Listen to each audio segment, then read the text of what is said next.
काळजी घ्या थोडी.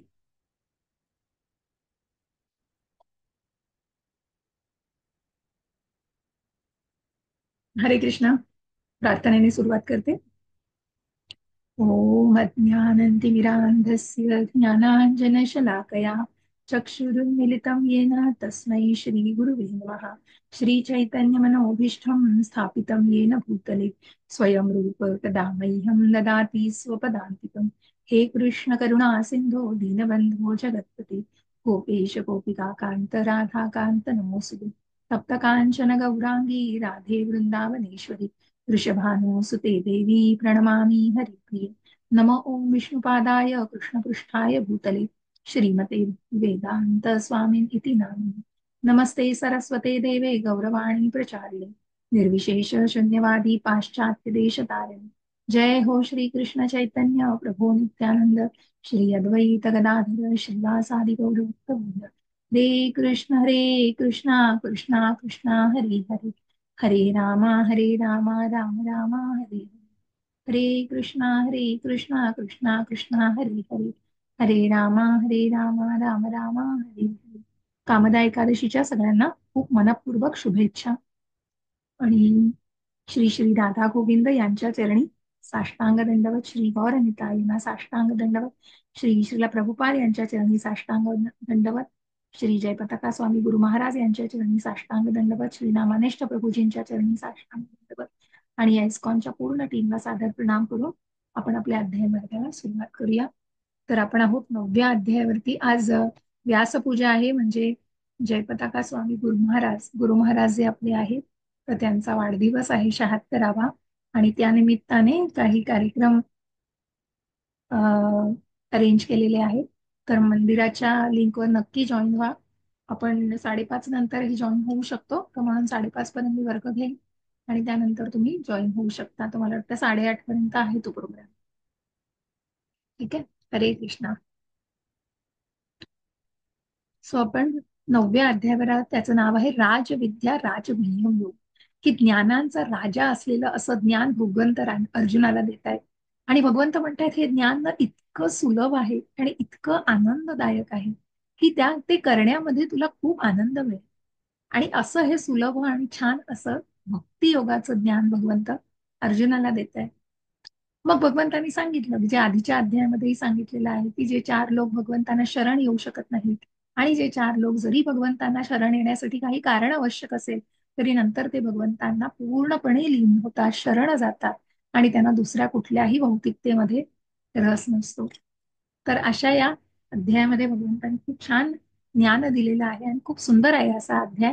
आणि म्हणून आज मला वर्ग नक्कीच कॅन्सल करायचा नव्हता, कारण हाच खूप सुंदर दिवस आहे कामोदा एकादशीचा। आणि एकादशीच्या दिवशी पठण होणं आणि अध्ययन वर्ग होणं हे खूप छान वाटतं। तर त्यामुळे आपला अध्ययन वर्ग आपण घेऊच या। तर ज्यांना जमणार नाही ते रेकॉर्डिंग ऐकतील।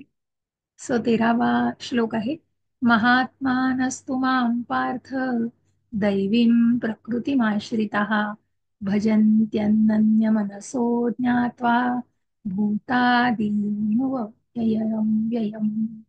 हरे कृष्णा। वाचायचंय कोणाला? हरे कृष्ण माताजी। हा, वाचू शकता माताजी। हरे कृष्ण। हे पार्थ, मोहित न झालेले महात्मे जन दैवी प्रकृतीच्या आश्रयाखाली असतात। ते भक्तीमध्ये पूर्णपणे युक्त झालेले असतात, कारण ते मला सृष्टीचे आदिकारण आणि अविनाशी पुरुषोत्तम श्री भगवान म्हणून जाणतात। आणि माताजी तात्पर्य दुसरा माझं. पॅरिग्राफ वाचू शकता माताजी। येस, श्रीकृष्णांव्यतिरिक्त। श्रीकृष्णांव्यतिरिक्त अन्य कोणत्याही गोष्टींचे ध्यान महात्मा करीत नाहीत। तो निश्चितपणे जाणतो की श्रीकृष्ण हे सर्व कारणांचे कारण आदिपुरुष आहेत। या बाबतीत त्याला मुळीच संदेह नसतो। अशा महात्म्याची इतर महात्म्यांच्या किंवा शुद्ध भक्तांच्या सत्संगामुळे प्रगती होते। विशुद्ध भक्त हे श्रीकृष्णांच्या इतर रूपांकडेही, उदाहरणार्थ चतुर्भुज महाविष्णू रूपाकडेही आकृष्ट होत नाहीत। ते केवळ द्विभुजधारी कृष्ण रूपाकडेच आकृष्ट होतात। ते श्रीकृष्णांच्या इतर रूपांकडे तसेच देवतेच्या किंवा मानवाच्या इतर रूपांकडे मुळीच आकर्षित होत नाहीत। ते कृष्ण भावनेमध्ये युक्त होऊन केवळ श्रीकृष्णांचेच ध्यान करतात। ते कृष्ण भावनेमध्ये युक्त होऊन भगवंतांच्या अखंड सेवेमध्ये दृढपणे सदैव रममाण झालेले असतात। हरे हरे कृष्ण माताजी. हरे कृष्ण. तर आहे समात्मा हा सो दुर्लभ आहे की असे बरेच जण असतात जे भगवानाच्या भक्तीमध्ये स्वतःला मार्गावरती मार्गस्थ करतात, परंतु ते अगदी शेवटी भगवंतांपणे भगवंतांना गेलेले असतात. असे महात्मे खूप दुर्मिळ असतात. स महात्मा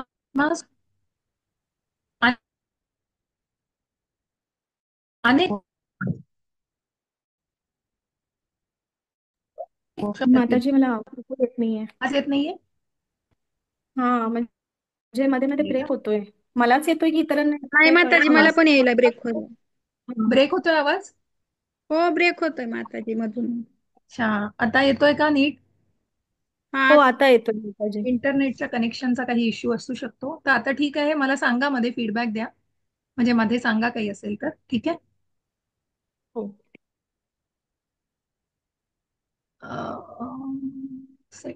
झूम. ओके. ठीक आहे आवाज. हो माताजी. हो, ओके. आता आहे माता. ठीक आहे. सो अशा प्रकारे जे महात्मे आहे, तर हे महात्मे म्हणजे आपण जे बघितलं विमल माताजी येतोय तुम्हाला आवाज? हा, मग मला वाटतं मी नाही कनेक्शन मला 1 मिनिट द्या. हो हो. हा, मला वाटतं मी कनेक्शनचं हे बदलते, कारण ते इंटरनेटचाच प्रॉब्लेम होतोय. ठीक आहे, लेट अस ट्राय.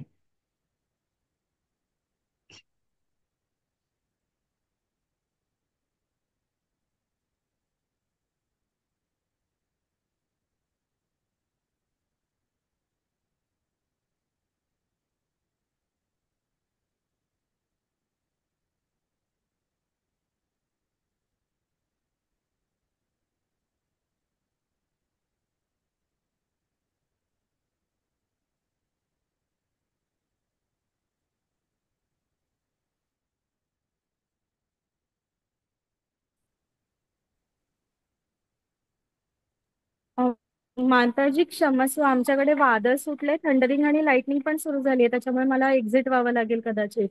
हो का? बर बर बर बर. हे पहा. ठीक आहे, चालेल, हरकत नाही. हा ठीक आहे, ठीक आहे.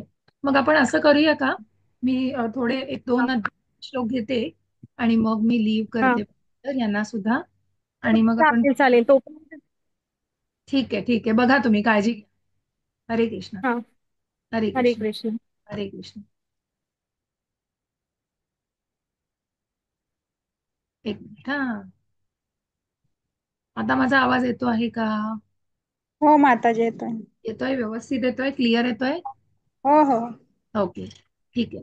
सो या महात्म्यांचं उदाहरण देताना मी गोष्ट ज्यांची सांगत होती, ईश्वरपुरीचे माधवेंद्रपुरी, की ज्यांना दृष्टांत दिला होता भगवंतांनी, की ते बसले होते यमुनेच्या तीरी कथन करीत आणि ध्यान लावून बसलेले होते. तर तिथे एक छोटा बालक असा कमंडलूमध्ये दूध घेऊन तिथे आला माधवेंद्रपुरींकडे आणि त्यांना म्हणाला की तुम्ही भुकेले आहात, तर तुम्ही हे दूध ग्रहण करावं. माझ्या आईने हे दूध तुमच्यासाठी दिलेले आहे. तर मग ते म्हणतात की कसं काय तुमच्या आईला माहिती आहे? तर ते म्हणाले की माझ्या आईला सगळं माहिती आहे की या गावामध्ये जे कोणी भुकेले असतील त्यांना ती भुकेले राहू देत नाही, आणि नक्कीच तुम्ही काहीतरी खाऊन घ्या, आणि म्हणून हे दूध तुमच्यासाठी मी आणलेलं आहे. तर तुम्ही हे दूध प्या आणि मला ते भांडं मात्र त्याचं अगदी नीटपणे परत द्या, कारण नाहीतर मला माझी आई ओरडेल. तर मग त्याप्रमाणे ते ते म्हणतात ठीक आहे, आणि मग ते बालक तिथून निघून जातं आणि म्हणतं मी दूध त्याचं भांडं घ्यायला परत येईन ते कमंडलू घ्यायला. तर त्याप्रमाणे मग माधवेंद्रपुरी ते दूध पितात आणि तिथेच ते निद्रा येते त्यांना, आणि म्हणून ते निद्रिस्त होतात. आणि मग ते झोपल्यानंतर त्यांना स्वप्नात येतं, आणि स्वप्नात हाच बालक असतो की तो म्हणत असतो की माझं नाव गोपाल आहे आणि मी इथे या झाडाझुडपांमध्ये अडकलोय आणि तू मला सुटका कर. मला मला चंदनाचा लेप लाव, मला भूक लागलेली आहे, मला अन्न दे खायला. आणि हे सगळं ऐकून खडबडून जागे होतात, आणि मग त्यांना वाटतं की अरे, जे बालक माझ्यासाठी दूध घेऊन आले होते ते प्रत्यक्ष भगवंत, आणि मी काय असं भगवंतांकडून सेवा करून घेतली. आणि त्यांना इतकं त्याचं वाईट वाटतं आणि इतकं त्यांना गिल्टी फील होतं त्याचं. आणि मग ते सगळ्या गावकऱ्यांना गोळा करतात आणि सांगतात की असा असा मला दृष्टांत दिलाय भगवंतांनी, आणि अशा अशा ठिकाणी झुडपामध्ये हे भगवंत आहेत. तर मग तिथे जातात ज्या जागी त्यांना स्वप्नामध्ये जे दिसलेलं असतं, आणि तिथे झाड्या झुडपांमध्ये जाऊन तिथे त्यांना भगवंतांची ती मूर्ती दिसते. आणि तेच मूर्ती म्हणजेच हे आहे की जे आपलं अ, श्रीनाथजी श्रीनाथजी जे आहेत, तर तीच मूर्ती जी आहे ती मूर्ती तिथे स्थापन केली जाते आणि मग त्यांना प्रतिष्ठापना केली जाते त्याची.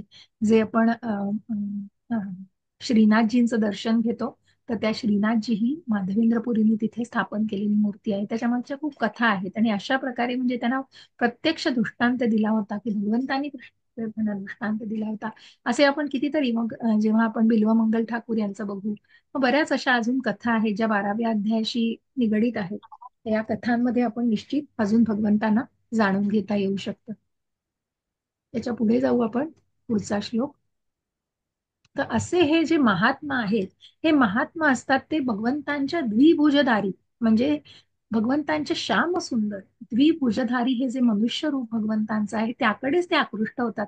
ते ना परमात्म्याच्या विष्णू रूपाकडे आकृष्ट होतात आणि इतर कुठल्याही रूपाकडे ना ब्रह्मरूपाकडे आकृष्ट होतात. तर ते भगवंतांच्या द्विभुज रूपाधारी आकृष्ट झालेले असतात आणि ते कुठल्याही इतर रूपांकडे ते आकर्षित होत नाहीत. ते पूर्णपणे कृष्ण भावनेमध्ये युक्त झालेले असतात आणि भगवंतांच्या अखंड सेवेमध्ये दृढपणे रममाण झालेले असतात. आणि म्हणून त्यांना कुठल्याही इतर रूपांचा, देवतांचा किंवा कुठल्याही देवी देवतांना ते मानत नाही. ते फक्त भगवंतांची पूजा करत असतात आणि भगवंतांचा अर्चविग्रह जो द्विभुजाधारी जे भगवंतांचं रूप आहे त्याकडे ते आकर्षित होत असतात. असे हे विशुद्ध भक्त भगवंतांच्या सेवेमध्ये पूर्णपणे लीन असतात. सततं कीर्तयन्तो मां यतन्तश्च दृढव्रताः नमस्यन्तश्च मां भक्त्या नित्ययुक्ता उपासते. येस विमल माताजी, वाचू वाचा. माताजी. हा, हो वाचा. हो. हे महात्मजन, सतत माझे कीर्तन करीत दृढ निश्चयाने प्रयत्न करीत आणि मला वंदन करीत भक्तिभावाने नित्य माझी उपासना करतात. तात्पर्य. तात्पर्य कोणत्याही पूर्ण नका वाचू, मी हं. सांगते तुम्हाला. भक्तीमध्ये भक्तीमध्ये काही ठराविक क्रिया करावयाच्या असतात. उदाहरणार्थ एकादशी, भगवंताच्या जन्मोत्सव इत्यादी ठराविक दिवशी उपवास करणे होय. अशा क्रियांना व्रत म्हटले जाते. दिव्य जगतामध्ये भगवंताच्या सान्निध्यामध्ये प्रवेश करण्यासाठी जे वास्तविकपणे उत्सुक आहेत, त्या व्यक्तीसाठी महान आचार्यांनी ही विधिविधाने घालून दिली आहेत. महात्मेजन या सर्व विधानाचे कठोरपणे पालन करतात आणि म्हणून त्यांना इच्छित फलाची प्राप्त खचितच होते. या अध्यायाच्या दुसऱ्या श्लोकामध्ये सांगितल्याप्रमाणे भक्तियोगाचे आचरण जसे सुलभ आहे तसे सुखकारकही आहे.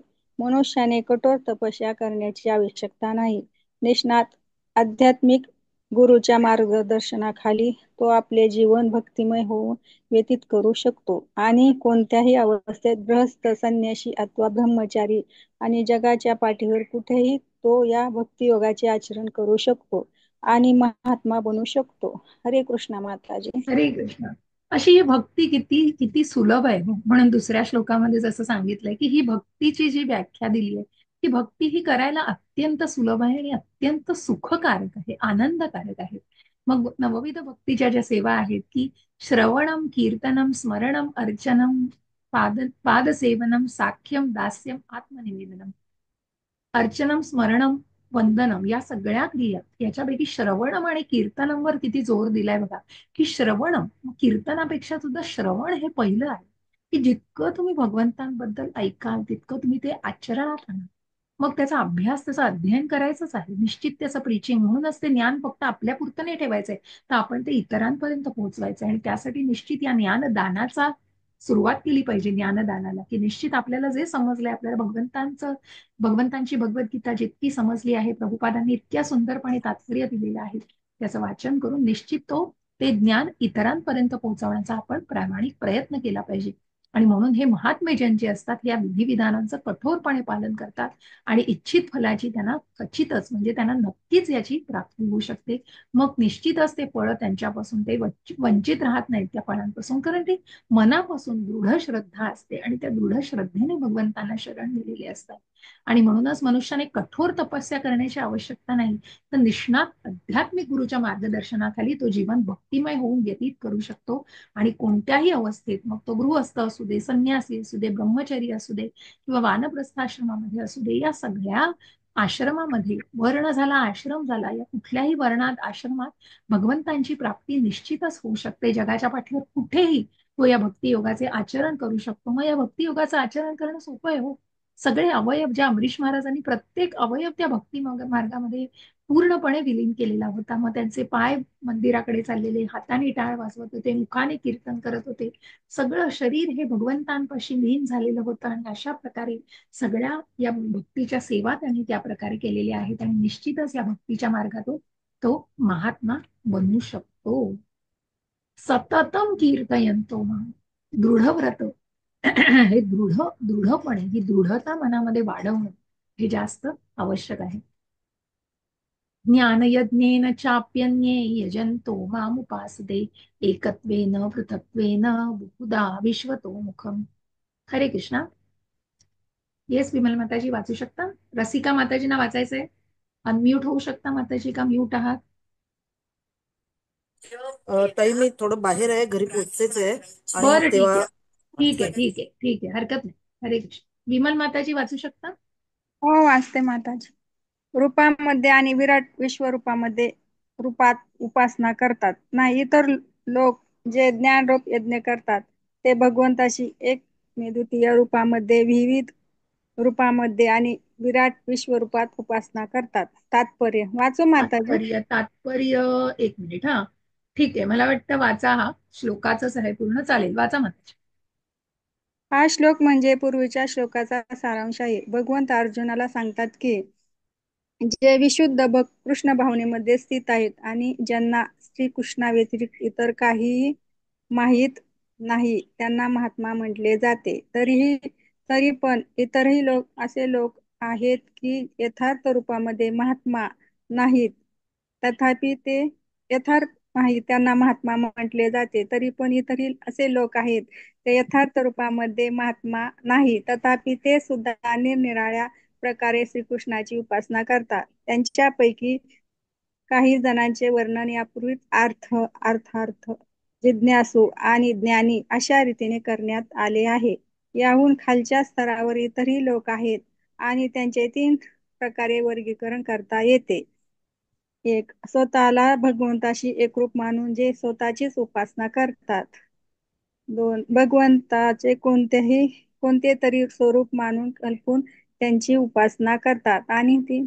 भगवंताच्या विश्वरूपाचा स्वीकार करतात आणि त्यांची उपासना करतात. त्यापैकी सर्वात कनिष्ठ जे स्वतःशीच विश्वरूप परमेश्वर म्हणून, रूपामध्ये परमेश्वर परमेश्वर म्हणून स्वतःच पूजा करतात. परमेश्वर म्हणून स्वतःच पूजा करतात आणि स्वतःला अद्वैतवादी मानतात ते प्रामुख्याने आहेत. असे लोक स्वतःला भगवंत मानतात आणि या भावनेमुळे ते स्वतःचीच पूजा करतात. हा सुद्धा परमेश्वर उपासनेचा एक प्रकार आहे. कारण ते जाणू शकतात की आपण म्हणजे भौतिक शरीर नसून चेतना आत्मा आहोत. निदान त्यांच्यामध्ये अशी प्रबळ भावना तरी असते. सामान्यात निर्विशवादी परमेश्वराची अशा प्रकारे उपासना करतात. दुसऱ्या प्रकारच्या श्रेणीमध्ये देवतांच्या उपासकांचा समावेश असतो. असे लोक कोणत्याही देवता म्हणजे भगवंतच आहे असे मानतात. जे लोक या प्राकृतिक सृष्टीच्या पलीकडे कशाची चिंतन करू शकत नाही त्या लोकांचा 3ऱ्या श्रेणीमध्ये समावेश होतो. ते सृष्टीला परतत्व मानतात आणि त्यांची आराधना करतात. सृष्टी सुद्धा भगवंताचेच एक रूप आहे. हरे कृष्ण माताजी. हरे कृष्ण.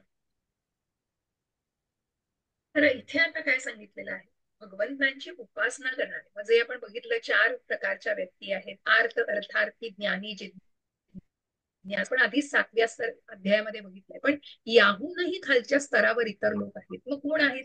जे यज्ञ याग करतात आणि ते भगवंतांच्या कुठल्या गोष्टी रूपांना पूजा करतात किंवा कशा प्रकारे स्वतःचीच पूजा करतात किंवा व्यक्तिपूजा केल्या जातात. म्हणजे भगवंतांना एकरूप मानून, भगवंतांची एकरूप मानून ते स्वतःचीच पूजा करतात. म्हणजे स्वतःला भगवंत म्हणतात.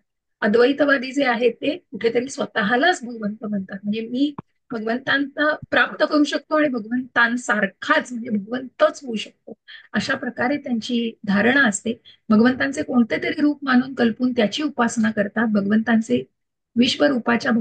विश्वरूपाचा स्वीकार करतात. मग हे तिन्ही जे दाखवलेलं आहे, ह्या अशा प्रकारच्या गोष्टी ज्या आहेत की त्यांचं वर्गीकरण केलं गेलेलं आहे की ज्या विश्वरूपाला, मग विश्वरूप पुन्हा कसं आहे, ते टेम्पररी आहे, ते कुठेतरी तात्पुरतं भगवंतांचंच इन्कारनेशन, भगवंतांचाच कुठेतरी विस्तार आहे आणि भगवंतांचंच विस्तारी रूप आहे. पण विस्तारित रूप कसं आहे ते, तर ते कुठेतरी तात्पुरतं आहे. आणि अशा याला, आणि तिथे ती रौद्रता आहे, कुठेतरी खूप उग्रपणा आहे त्या रूपामध्ये. आणि म्हणूनच तर अर्जुन मनामध्ये घाबरला आणि त्याने निश्चितच काय करायला सांगितलं, की त्याने भगवंतांना आपलं द्विभुजाधारी किंवा चतुर्भुजाधारी रूपाला दाखवण्याची प्रार्थना केलेली आहे. आणि म्हणून अशा प्रकारे जे ही तीन प्रकारचे लोक आहेत, ते सर्वात कनिष्ठ स्वतःचीच परमेश्वर म्हणून पूजा करतात, अद्वैतवादी मानतात. म्हणजे काय, की भगवंत म्हणजेच मी आहे, मी एका एका पर्टिक्युलर ठिकाणी मीच भगवंत स्वतःला मानू शकतो, माझ्याकडे दैवी शक्ती आहेत, मग दाखवा ते विश्वरूप. म्हणून तर भगवंतांनी सांगितलंय अर्जुनाला की हे विश्वरूप जे कोणी दाखवू शकतील ते भगवंत आहे. आणि म्हणूनच परमेश्वर उपासनेचा एक प्रकार आहे, कारण ते जाणू शकतात की आपले भौतिक शरीर नसून चेतन आत्मा आहेत. हे कुणाची भावना आहे, ही महात्म्यांची भावना आहे. आणि म्हणूनच दुसऱ्या प्रकारच्या श्रेणीमध्ये देवतांच्या उपासकांचा समावेश असतो. असे लोक कोणत्याही देवता म्हणजे भगवंतच आहे असे म्हणतात. जसं आपण स्तरास्तरावर जातो, तिसऱ्या स्तरावरची लोक काय करतायत, की स्वतःलाच भगवंत मानतायत, अद्वैतवादी, आणि ते स्वतःचीच पूजा करतायत. दुसऱ्या स्तरावरती जी लोक आहेत ती कशा प्रकारे देवतांची पूजा करतायत आणि त्यांचा उपासकांचा समावेश होतो. आणि म्हणूनच देवालाच भगवंत तोच दर्जा दिला जातो. पण तसं नसून सर्वोच्च नियंत्रक कोण आहेत, तर विष्णू आहे. आणि जे लोक या प्राकृत सृष्टीच्या पलीकडे कशाचंही चिंतन करू शकत नाहीत, त्या लोकांचा तिसऱ्या श्रेणीमध्ये समावेश केला जातो, जे उत्तम अधिकारी आहेत, कनिष्ठ अधिकारी, मध्यम अधिकारी आणि उत्तम अधिकारी. आणि ते सुद्धा हे सृष्टीला परतत्व मानतात आणि त्यांची आराधना सुद्धा करतात. आणि सृष्टी सुद्धा एक भगवंतांचे स्वरूप आहे. अशा प्रकारे या निरनिराळ्या प्रकारच्या लोकांना आपण जाणून घेतो, की जे भगवंतांची प्रार्थना आणि आराधना करतात. अहम क्रतुहम यज्ञ स्वधाहमौषधम मंत्रोऽहम मेजा मंत्रोऽहम मेवाज्यमहम अग्निरहम पूतम. हरे कृष्णा. हरे कृष्ण माताजी, वाचू का? अच्छा अच्छा, ठीक आहे का तुमच्याकडे? आहे, चालू आहे वादळ. हो. गेल्या आठवड्यात, हा. आय एम सॉरी, गेल्या आठवड्यात इकडे पण आलं होतं, असं पूर्ण वावटळ आली होती आणि सगळा वारा सुटला होता. आता एक चार इथे पाच दिवसात. 2 आठवडे झाले हेच चालू आहे. हो ना. हम्म. त्यामुळे सगळा वारा आणि सगळं उडतंय म्हणजे ते. बरोबर. हम्म. हो ना. ते जाणे आमची झाडे आहेत ना आजूबाजूला, ती सगळी अशी वाकडी हो. तिकडी होत आहेत पूर्ण बरोबर. असं. हा, वाचू का माताजी? वाचा वाचा. हा. परंतु मीच कर्मकांड आहे, मीच यज्ञ, पूर्वजांना अर्पण करण्यात येणारे तर्पण, वनौषधी आणि दिव्य मंत्र आहे. तूप, अग्नी आणि आहुतीही मीच आहे. तात्पर्य वाचायचंय का? हा, वाचा वाचा. छोटं वाचा. तात्पर्य: ज्योतिष्टोम नामक वैदिक यज्ञ म्हणजे श्रीकृष्णच आहेत आणि स्मृतीमध्ये सांगितलेला महायज्ञ म्हणजेही श्रीकृष्णच आहेत. पितृलोकाला अर्पण केलेले तर्पण, तुमच्या रूपातील औषध किंवा पितृलोकांच्या संतुष्टी प्रित्यर्थ केलेला यज्ञ म्हणजेच श्रीकृष्ण आहेत. या यज्ञामध्ये जे मंत्रोच्चारण केले जाते ते मंत्रोच्चारण म्हणजेच श्रीकृष्णच आहेत. यज्ञामध्ये आहुती देण्याकरिता दुधापासून तयार केलेले इतर पुष्कळ पदार्थ हे सुद्धा श्रीकृष्णच आहेत. अग्नी सुद्धा श्रीकृष्णच आहेत, कारण अग्नी हा पंचमहाभूतांपैकी एक आहे आणि ही पंचमहाभूते म्हणजे श्रीकृष्णांचीच विभिन्न शक्ती आहे. दुसऱ्या शब्दात सांगायचे तर कर्मकांडामध्ये सांगण्यात आलेले सर्व यज्ञ म्हणजे श्रीकृष्णच आहेत. अर्थात जे कृष्ण भक्तीमध्ये युक्त आहेत त्यांनी सर्व वेदोक्त यज्ञ पूर्वीच केले असल्याचे जाणले पाहिजे. हरे कृष्ण माताजी. हरे कृष्ण. कारण यज्ञांचा अधिष्ठाता कोण आहे? प्रत्यक्ष भगवंत परमात्मा आहे, जे प्रत्येकाच्या हृदयामध्ये क्षीरोदकशाही विष्णू या रूपाने स्थित आहे. आणि म्हणून हे ज्योतिष्टोम नामक म्हणजे कुठल्याही देवी देवतांना प्रसन्न करण्यासाठी किंवा हे जे वैदिक यज्ञ केले जातात ते भगवंतांसाठीच आहे. स्मृतीमध्ये सांगितलेला महायज्ञ म्हणजे प्रत्यक्ष भगवंत आहे. पितृलोकाला अर्पण केलेले तर्पण, तुपाच्या रूपातील औषध आणि पितृलोकांच्या संतुष्टी प्रित्यर्थ केलेला यज्ञ म्हणजे सुद्धा श्रीकृष्णच आहे. या यज्ञांमध्ये जे मंत्रोच्चारण केले जाते ते मंत्रोच्चारण म्हणजे, म्हणून आपण म्हटलं ना की ओम तत्सत, म्हणजे ओम मध्ये प्रत्यक्ष भगवंत आहे. आणि म्हणून हे वेदांमध्ये, वेदांचा अंत भगवंत आणि म्हणूनच हे मंत्रोच्चारण म्हणजे श्रीकृष्ण आहेत. यज्ञामध्ये आहुती देण्याकरता दुधापासून तयार केलेले इतर पुष्कळ पदार्थ हे सुद्धा श्रीकृष्ण आहेत. प्रत्येकामध्ये भगवंत आहे. अग्नी सुद्धा श्रीकृष्ण आहे, कारण अग्नी हा पंचमहाभूतांपैकी एक आहे.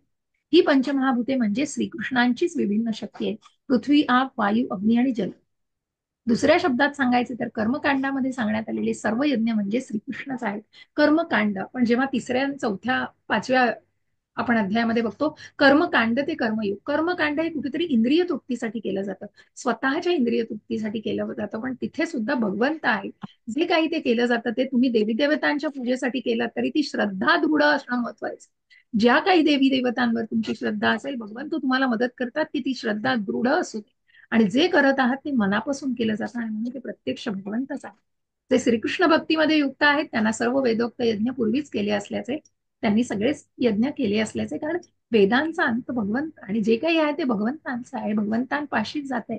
भगवंतांचं भगवंतांच्या पाशी देणं. तिसऱ्या अध्यायामध्ये जो आपण जे सायकल बघितलं की कशा प्रकारे तो यज्ञ सायकलिक कशा प्रकारे असतो, की जे वेदांमध्ये आणि पुराणांमध्ये दिलंय त्याप्रमाणे भगवंतांना नैवेद्य दाखवला जातो, आणि मग पूजा करून कशा प्रकारे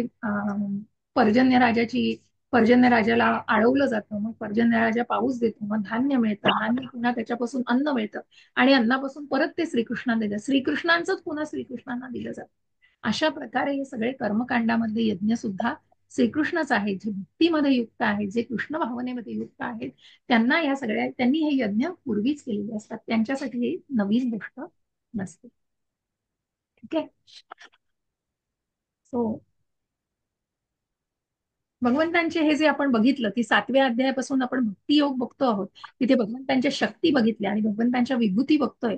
9व्या अध्यायामध्ये त्याचा थोडासा सारांश, आणि 10व्या अध्यायामध्ये पूर्ण विभूती योगच आहे, की जिथे भगवंतांच्या ज्या काही भौतिकतेमध्ये त्यांचं जे काही अभिव्यक्ती आहे, सूचक अभिव्यक्ती, त्यांचा जो काही अंश आहे, त्या सगळ्याचं वर्णन आपल्याला जवळजवळ 20 श्लोकांमध्ये दिलेलं आहे.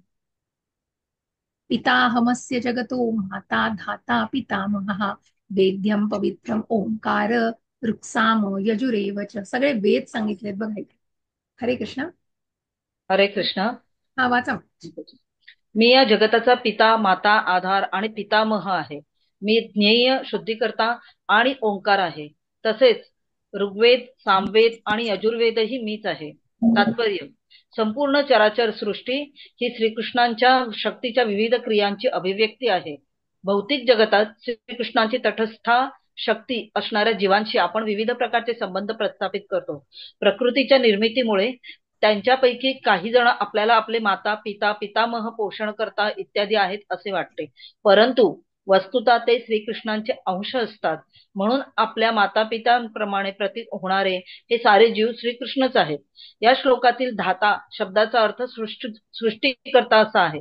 केवळ आपले माता पिताच श्रीकृष्णांचे अंश आहेत असे नाही, तर धारणकर्ता, पितामह इत्यादी हे सुद्धा श्रीकृष्णच आहेत. वस्तुतः सर्व जीव हे श्रीकृष्णांचे अंश असल्यामुळे ते श्रीकृष्णच आहेत. म्हणून सर्व वेदांचे एकमात्र लक्ष्य म्हणजे श्रीकृष्णांची प्राप्ती हे आहे. वेदाध्ययन करणे म्हणजे श्रीकृष्णांची क्रमशः प्राप्ती करून घेणे होय.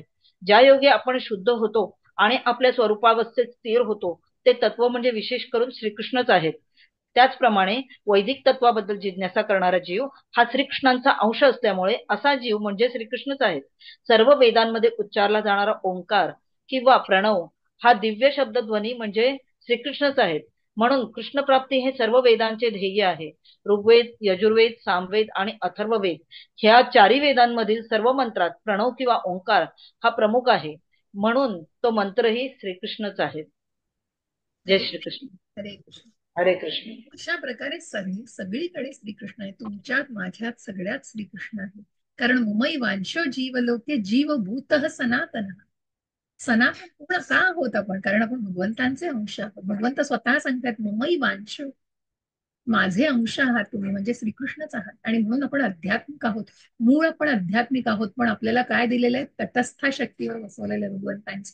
आणि या तटस्था शक्तीवर असलेल्या जीवांशी आपले विविध प्रकारचे संबंध प्रस्थापित करतो, की श्रीकृष्णांची तटस्था शक्ती असणारे, आणि म्हणून ही संपूर्ण चराचर सृष्टी श्रीकृष्णांच्या शक्तींच्या विविध क्रियांची अभिव्यक्ती आहे. म्हणून याच्यातल्या सूचक अभिव्यक्ती आपण 10व्या अध्यायात जाणणार आहोत. कारण म्हणून तर अर्जुन भगवंतांना विभूती विचारतोय की या भौतिकतेमध्ये कसे तुम्ही आलेला आहात. मग जेव्हा 7व्या अध्यायामध्ये भगवंतांना अर्जुनाने विचारलेलं आहे, त्यानंतर 10व्या अध्यायामध्येच भगवद्गीता संपली असती. कारण अर्जुनाला कन्व्हिन्सिंग करण्याची गरज नाहीये. कारण तिथे कुठेतरी त्याला जागृत झाले, त्याला कळलंय परमधाम परम स्थान असे भगवंतच आहेत. सगळे भगवंत आहेत, सगळ्याचं स्थान भगवंत आहेत. सर्वांचा अंत, वेदांचा अंत म्हणजे परमेश्वर भगवंत श्रीकृष्ण आहे. आणि म्हणूनच मग श्रीकृष्णांनी या विभूती फक्त अर्जुनाच्या रिक्वेस्टवरून, अर्जुनाच्या विनंतीवरून दाखवलेल्या आहेत. आणि म्हणून माता पिता हे जरी आपले माता पिता, हा माझे आई, माझे आई वडील आहेत, हे माझे आई वडील आहेत, हे सगळे श्रीकृष्णांचे अंश आहेत. म्हणून तर भगवंत म्हणतायत का या पृथ्वी तलावरती. आणि म्हणूनच सगळे जे भांडण तंटे केले जातात कशासाठी, जे भगवंत बीज देणारे पिता, धाता, माता, दाता, पिता धारण करणारे हे सुद्धा श्रीकृष्ण आहेत. सर्व वेदांमध्ये उच्चारला जाणारा ओंकार हा शब्द म्हणजे ओम, आपण ओम तत्सत म्हणतो. पुढे जाऊन 17व्या अध्यायात आपल्याला अजून जाण्याचं आहे.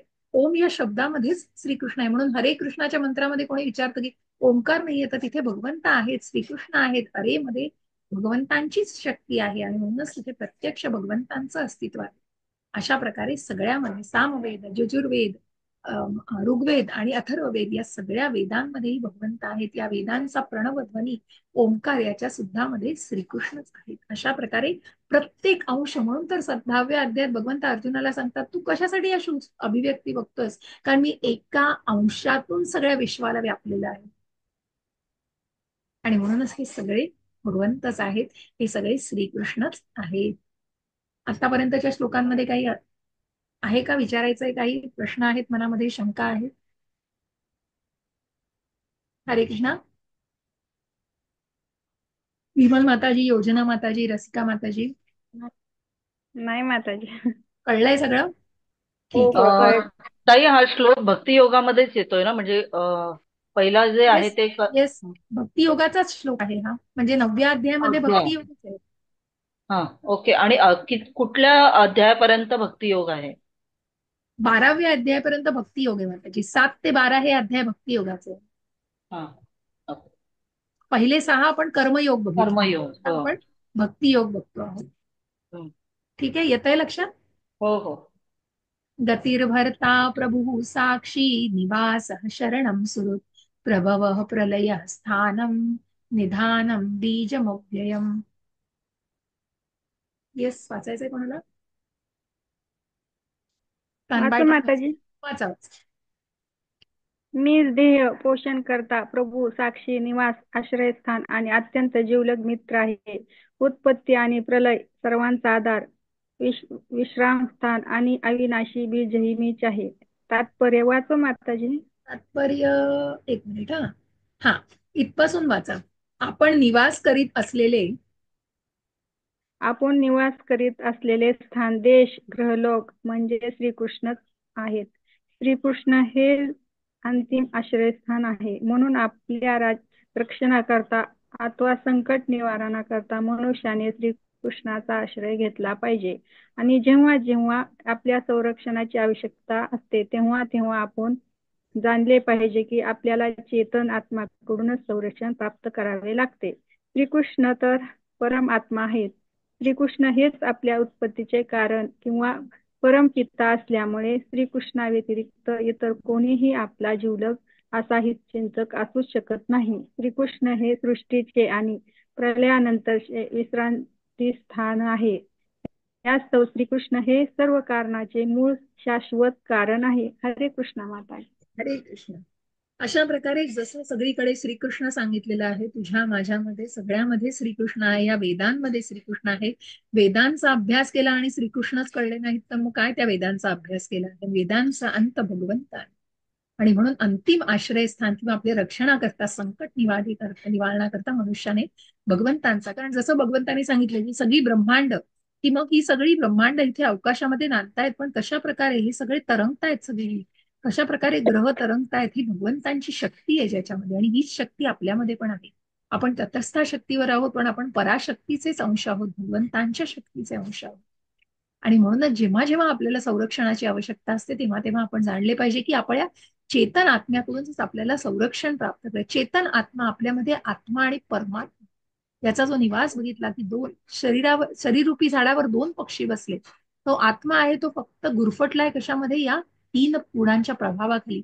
आणि तो परमात्मा सगळ्याचं निरीक्षण करतोय, तो तिथेच बाजूला आहे, तो सगळ्यांचा परिश्रम निरीक्षण करतोय. कारण ही जी सूट दिली आहे ती सूट कशी वापरताय तुम्ही. आणि म्हणूनच मग श्रीकृष्ण हेच आपल्या उत्पत्तीचं कारण परमपिता असल्यामुळे श्रीकृष्णांव्यतिरिक्त इतर कोणीही आपल्याला जीवलक असा हितचिंतक असू शकत नाही. श्रीकृष्ण हेच सृष्टीचे आणि प्रलयानंतरचे विश्रांती स्थान आहे. मग जे जीव या प्रलयानंतर, मग काही ब्रह्माचा एक दिवस, ब्रह्माची एक रात्र, त्याच्यामध्ये जशी सृष्टी निर्मिती आणि प्रलय होतो त्याप्रमाणे ते जीव मग मधल्या अवस्थेत असतात आणि पुन्हा त्यांना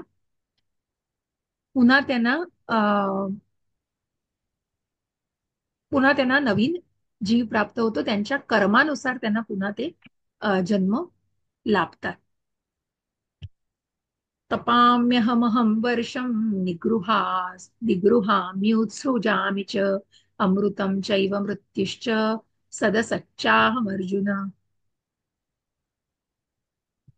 येस, कोण वाचू? वाचा माताची. हरे कृष्ण. हे अर्जुना, मी उष्णता देतो आणि मीच पाऊस थांबवितो आणि पाडवितोही. मी अमृत तत्व आहे आणि मूर्तिमंत मृत्यूही मीच आहे. सत, चेतन आणि असत, जड पदार्थ दोन्ही माझ्यामध्येच स्थित आहेत. तात्पर्य: श्रीकृष्ण हे विजेच्या आणि सूर्याच्या माध्यमाने उष्णता आणि प्रकाश यांचे प्रसारण आपल्या शक्तीने करतात. ते उन्हाळ्यात पाऊस पडू देत नाहीत आणि पावसाळ्यात सतत मुसळधार पावसाचा वर्षाव करतात.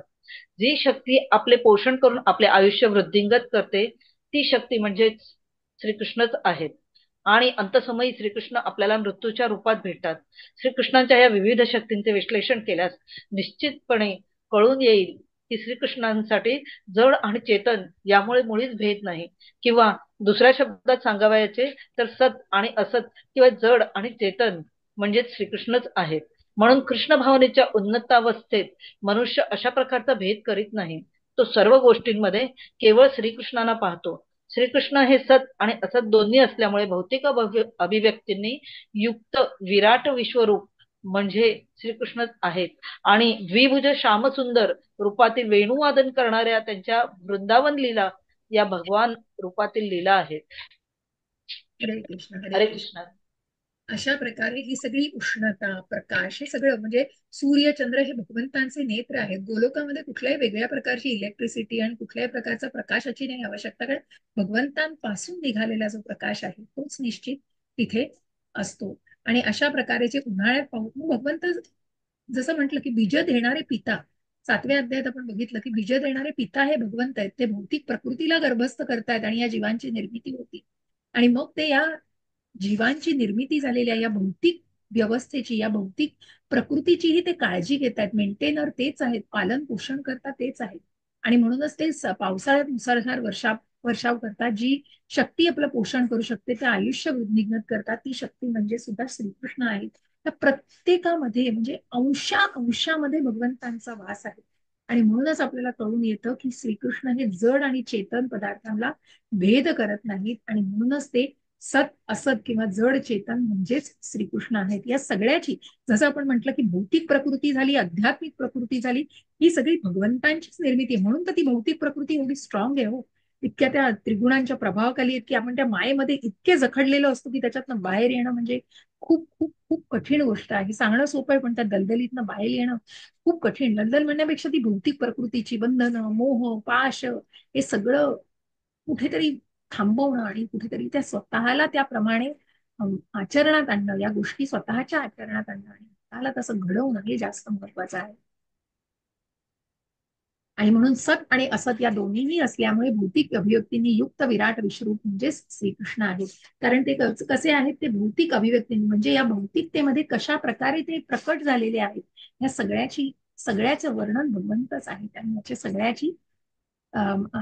सगळ्या या लीला केलेल्या आहेत. मग विभुज श्यामसुंदर रूपातील वेणुवादन करणाऱ्या वृंदावन लीला या भगवान रूपातील भगवंतांच्या, कारण भगवान रूप म्हणजे विभुजाधारी रूप, आणि ते भगवंतांचं श्यामसुंदर मोहक असं बालकृष्णाचं रूप, ज्याच्यामध्ये भगवंतांनी असंख्य बाललीला केलेल्या आहेत. यशोदापासून मग ती माती तोंडात घातली, मग यशोदानी तोंड उघडायला सांगितलं तर अख्खं ब्रह्मांड तिला त्याच्यामध्ये दिसलं की तिला भोवळ आली ते बघून. अशा प्रकारे हे भगवंत निश्चितच या सगळ्यामध्ये आहे. त्रैविद्या मां सोमपाः पूतपाता यज्ञैरिष्ट्वा स्वर्गतिं प्रार्थयन्ति ते पुण्यमासाद्य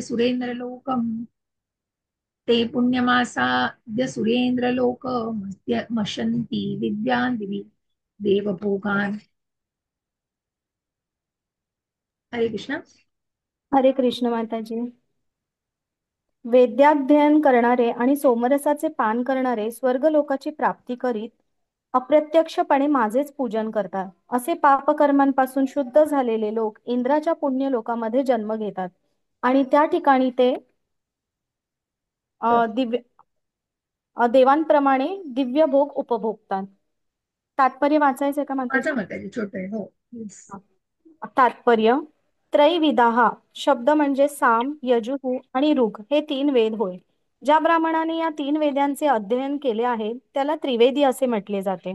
या तिन्ही वेदांचे ज्याला ज्ञान आहे त्याला समाजामध्ये सन्माननीय मानले जाते. दुर्दैवाने अनेक मोठमोठ्या वैदिक विद्वानांना वेदाध्ययन करण्यामागचा अंतिम उद्देश माहीत नाही. म्हणून या ठिकाणी श्रीकृष्ण सांगत आहेत की त्रिवेदींचे ध्येय म्हणजे मीच आहे. वास्तविक त्रिवेदी विद्वान हे श्रीकृष्णांच्या चरणकमलांचा आश्रय घेतात आणि भगवंतांना संतुष्ट करण्यासाठी शुद्ध भगवत भक्तीमध्येच युक्त होतात. भक्तियोगाचा प्रारंभ हरे कृष्ण मंत्राच्या जपाने आणि त्याचबरोबर श्रीकृष्णांना तत्वतः जाणण्याचा प्रयत्न करण्याने होतो. दुर्दैवाने केवळ वेदाध्ययन करण्याच्या दृष्टीने वेदांचा अभ्यास करणारे विद्यार्थी चंद्र आणि इंद्रासारख्या देवतांप्रित्यर्थ यज्ञ करण्यामध्ये आसक्त होतात. अशा प्रयत्नांद्वारे देवोपासक हे निश्चितच कनिष्ठ प्राकृतिक गुणातून मुक्त होतात आणि त्यामुळे असे लोक महरलोक, जनलोक, तपोलोक इत्यादी उच्चतर लोकांप्रत उन्नत होतात. जो अशा लोकांमध्ये वास करतो त्याला या पृथ्वीपेक्षा लक्ष पटीने अधिक श्रेष्ठ दर्जाचे इंद्रिय भोग करता येतात. हरे कृष्ण. हरे कृष्ण. एक मिनिट. हा.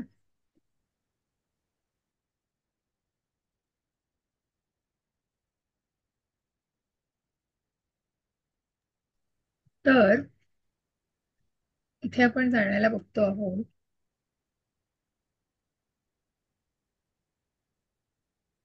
की जे वेदांचे अध्ययन करणारे म्हणजे ब्राह्मण, सामवेद, यजुर्वेद आणि ऋग्वेद यांचे ज्यांचं अध्ययन करतात त्यांना त्रिवेदी म्हटलं जातं.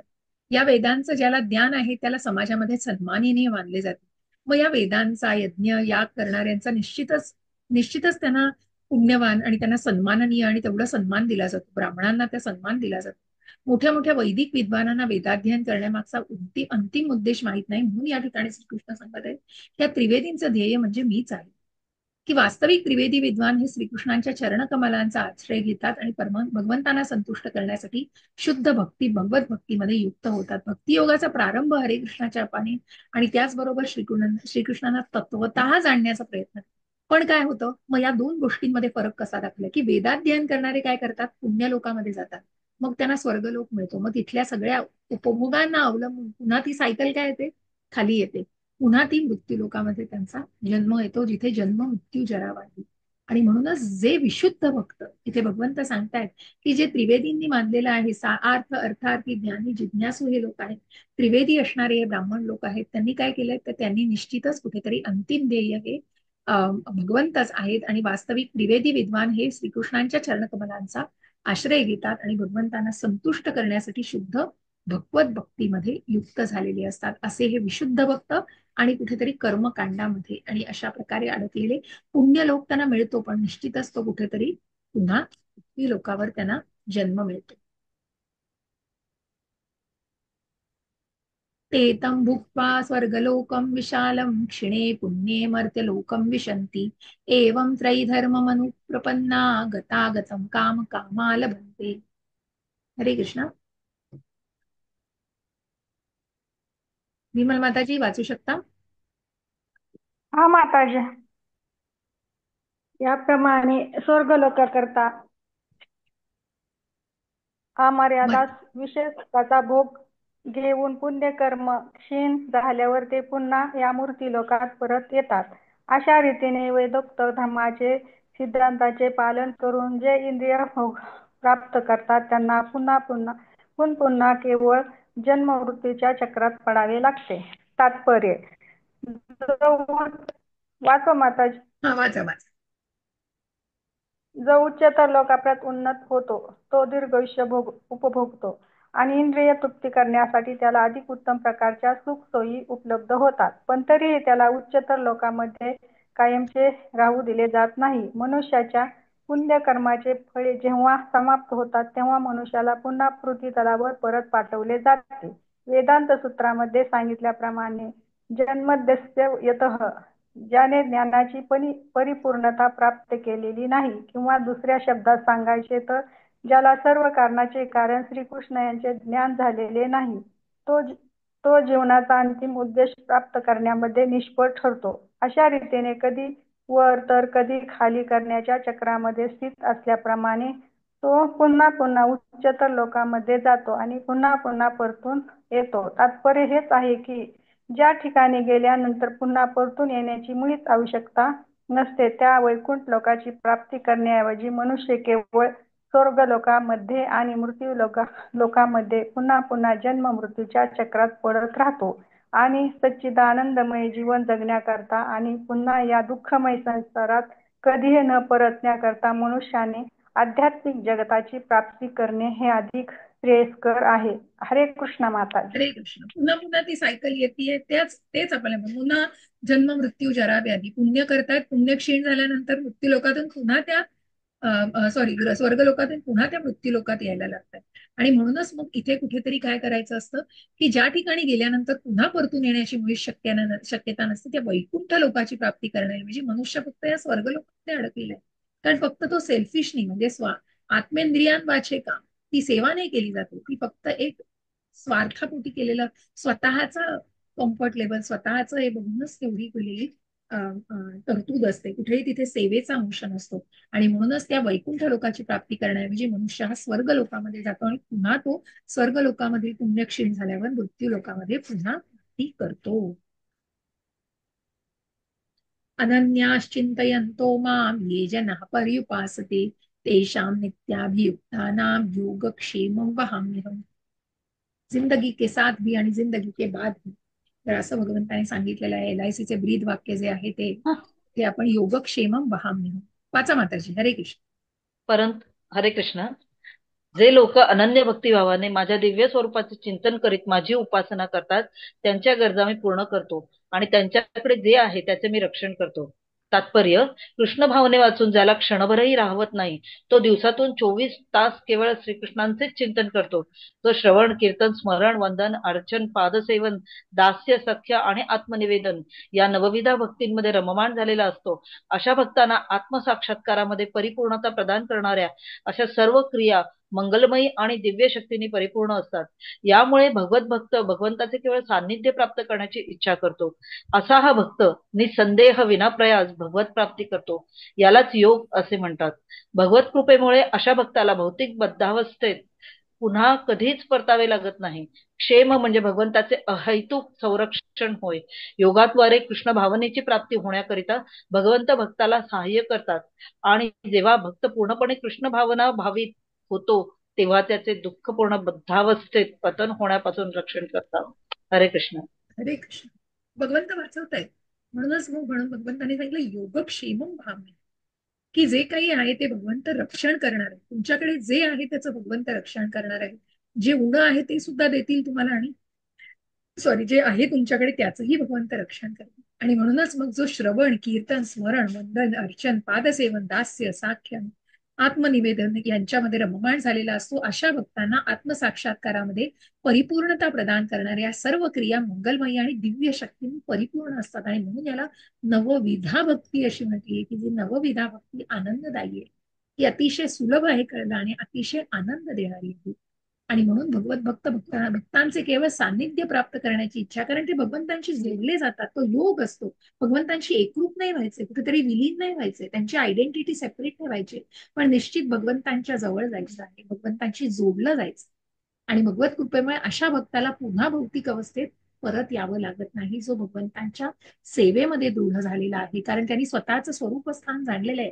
नित्यो सेवनम म्हणजे सेवक दासानुदास. अशा प्रकारे आपण बघतो की यांनी भगवंतांचं आपलं स्वरूप स्थान भगवंतांच्या बरोबरचं जाणलेलं आहे आणि अशा प्रकारे ती व्यक्ती पूर्णपणे कृष्ण भावनात झालेली असते. परंतु जे जे पुन्हा फक्त भौतिकतेमध्ये आहेत त्यांचं मात्र पतन होण्याची खूप शक्यता असते.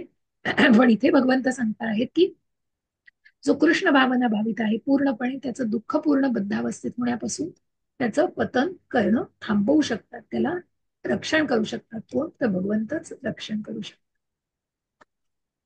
येऽप्यन्य देवता भक्ता यजन्ते श्रद्धयान्विताः ते अपि मामेव कौन्तेय यजन्त्य विधिपूर्वकम्. हरे कृष्ण माताजी. हरे कृष्ण. हे कोणते या जे लोक इतर देवतांचे भक्त आहेत आणि आणि जे त्यांचे श्रद्धेने पूजन करतात ते वस्तुतः माझेच पूजन करतात, परंतु त्यांची ती आराधना चुकीच्या मार्गाने केलेली असते. तात्पर्य वाचू का माताजी? येस, वाचा. मला वाटतं ही छोटी आहेत तात्पर्य, वाचा. हा. तात्पर्य: भगवान श्रीकृष्ण सांगतात की देवतांची उपासना करणारे जरी अप्रत्यक्षपणे माझीच उपासना करीत असले तरी ते फार बुद्धिमान नसतात. उदाहरणार्थ, जेव्हा मनुष्य वृक्षाच्या मुळाशी पाणी न घालता वृक्षाच्या पानांना आणि फांद्यांना पाणी घालतो तेव्हा तो पुरेशा ज्ञानाच्या अभावी किंवा नियमात्मक तत्वांचे पालन न करता असे करतो. त्याचप्रमाणे शरीराच्या विविध अवयवांची सेवा करणे म्हणजे पोटाला अन्न पुरवठा करणे होय. देवता या भगवंतांच्या प्रशासनातील निरनिराळ्या अधिकारी आणि निर्देशक आहेत. मनुष्याला शासनाचे नियम पाळावयाचे असतात, पदाधिकाऱ्यांनी किंवा निर्देशकांनी केलेले नव्हेत. त्याचप्रमाणे मनुष्याने केवळ भगवंतांचीच आराधना केली पाहिजे. यामुळे आपोआपच भगवंतांचे पदाधिकारी आणि निर्देशकही संतुष्ट होतील. अधिकारी किंवा निर्देशक हे प्रशासनाचे प्रतिनिधी असतात आणि म्हणून त्यांना लाच देणे बेकायदेशीर आहे. याचेच वर्णन या ठिकाणी अविधिपूर्वकम या शब्दामध्ये करण्यात आले आहे. दुसऱ्या शब्दात सांगावयाचे झाले तर देवतांची अनावश्यक उपासना श्रीकृष्णांना मान्य नाही. हरे कृष्ण हरे माताजी. कृष्ण. इथे देवी देवतांच्या पूजेबद्दल पुन्हा दिलेलं आहे आणि म्हणूनच भगवंत सांगतात की देवतांची उपासना करणारे जरी अप्रत्यक्षपणे माझी उपासना करीत असले तरी ते फार बुद्धिमान नसतात. कारण कशा प्रकारे ते देवी देवतांची पूजा करतात, कारण त्यांनी भगवंतांचं स्थान जाणलेलं नाही. आणि कुठेतरी ती देवी देवतांच्या, मग हे कोण असतात देवी देवता? तर या भगवंतांच्या ऍडमिनिस्ट्रेटर्स आहेत, जे भौतिक गोष्टींची पुरवठा करतायत, ज्या नैसर्गिक सगळ्या भौतिक गोष्टींचा पृथ्वीवरती पुरवठा केला जातोय. अशा प्रकारे या देवी देवता आहेत. आणि मनुष्य जेव्हा वृक्षाच्या मुळाशी, मग जे सर्वोच्च नियंत्रक आहेत, विष्णू आहेत, त्यांना हे यज्ञ अर्पण केले जातात, तर मग आपोआपच ते सगळ्या देवी देवतांपर्यंत पोहोचतात. आणि म्हणून शरीराच्या विविध अवयवांची सेवा करणे म्हणजे पोटाला अन्न पुरवठा करणे होय. देवता या भगवंतांच्या प्रशासनातील निरनिराळ्या अधिकारी आणि निर्देशक आहेत. मनुष्याला शासनाचे नियम पाळावयाचे असतात, कारण तिथे कुठेतरी दे आर लॉ अबाइड. आणि मग निश्चितच तिथे कुठेतरी तो ओनर भगवंत, सर्वोच्च नियंत्रक यांनी दिलेले ते सगळे मुद्दे पाळायचे असतात आणि त्याप्रमाणे ते सगळे नियम पाळावयाचे असतात. त्याचप्रमाणे मनुष्याने केवळ भगवंतांची आराधना केली पाहिजे.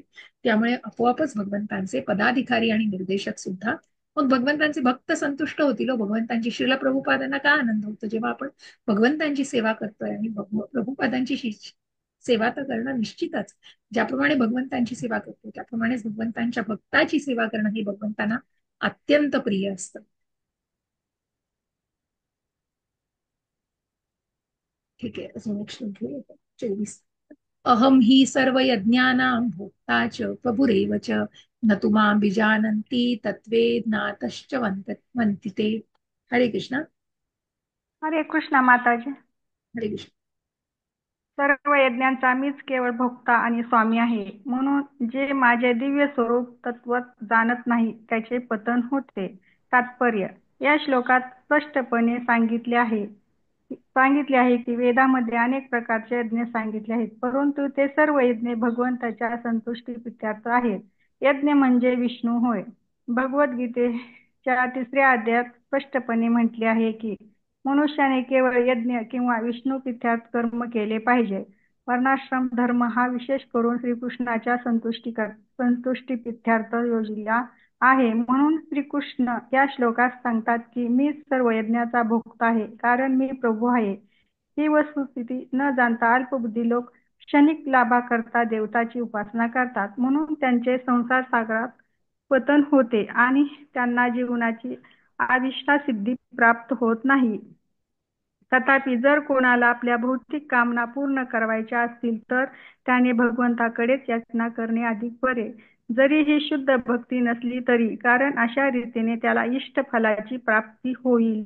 हरे कृष्ण माताजी. हरे कृष्ण. सर्व यज्ञ विष्णूंच्या संतुष्टी प्रित्यर्थ, आणि म्हणूनच वर्णाश्रम धर्म हा काय सांगतो, कुठलेही वर्ण असू दे, ब्राह्मण, क्षत्रिय, शूद्र, वैश्य, किंवा मग तो ब्रह्मचारीश्रम, गृहस्थाश्रम, संन्यासाश्रम किंवा वानप्रस्थाश्रम असो, किंवा वानप्रस्थाश्रम आणि मग संन्यासाश्रम, अशा प्रकारे कुठल्याही वर्णाश्रमांचा असू दे, विशेष करून श्री विष्णूंच्या प्रित्यर्थ यज्ञ अर्पण केले जातात. आणि श्रीकृष्ण प्रत्यक्ष या श्लोकामध्ये सांगतायत, भोक्तारम यज्ञ तपसाम सर्व लोक महेश्वरम, या सर्व यज्ञांचा भोक्ता आहे, आणि कारण मी प्रभू आहे. अधिष्ठाता, यज्ञांचा अधिष्ठाता असे भगवंत आहेत. ही वास्तुस्थिती न ज्यांचा अल्पबुद्धी लोक काय करतात, क्षणिक लाभा करतात देवतांशी. कारण कसं असतं, रजो आणि तमोगुणातले व्यक्ती ज्या आहेत तिथे कुठेतरी ग्रीड आहे, तिथे हे मिळवायचे ते मिळवायचे, सगळ्या पूजा अर्चा किंवा पुण्य केलं जाईल, पण तिथे कुठेतरी अपेक्षा आहे, नैष्काम पद्धतीने केलं नाही जात. आणि म्हणूनच अशा प्रकारे ते भगवंत भोक्ता आहेत, हे भक्ताने जाणून घेतलं पाहिजे. आणि ही वस्तुस्थिती ज्यांना माहिती नाहीये त्यांना निश्चितच ते देवतांची उपासना करतात. आणि जर कुणाला आपल्या भौतिक कामना पूर्ण करावयाच्या असतील तर भगवंतांकडे याचना करणे अधिकच बरे, जरी ही शुद्ध भक्ती नसली, कारण अशा रीतीने त्याला इष्ट फलाची, कारण कुठेतरी कृष्ण भावना जागृत होईल, जे करतोय ते मनापासून करू. आणि म्हणूनच शुद्ध भक्ती नसली तरी त्या वाटेवरती तो होतोय, भगवंतांनी सगळ्यांना स्वीकारलेलं आहे. म्हणूनच जे वाटेवर येत आहेत कृष्ण भावनेच्या, त्यांना सगळ्यांना बरोबर घेऊन जायचं आहे. यान्ति देवव्रता देवान्ति पितृयान्ति पितृव्रतः भूतानि यान्ति भूतेजा यान्ति मद्याजिनो माम. येस, कोणाला वाचायचंय? हरिकृष्ण. हरे कृष्ण. वाचा. जे देवतांची पूजा करतात त्यांना त्या देवतांमध्ये जन्म प्राप्त होतो. जे पितरांची उपासना करतात ते पितरांकडे जातात.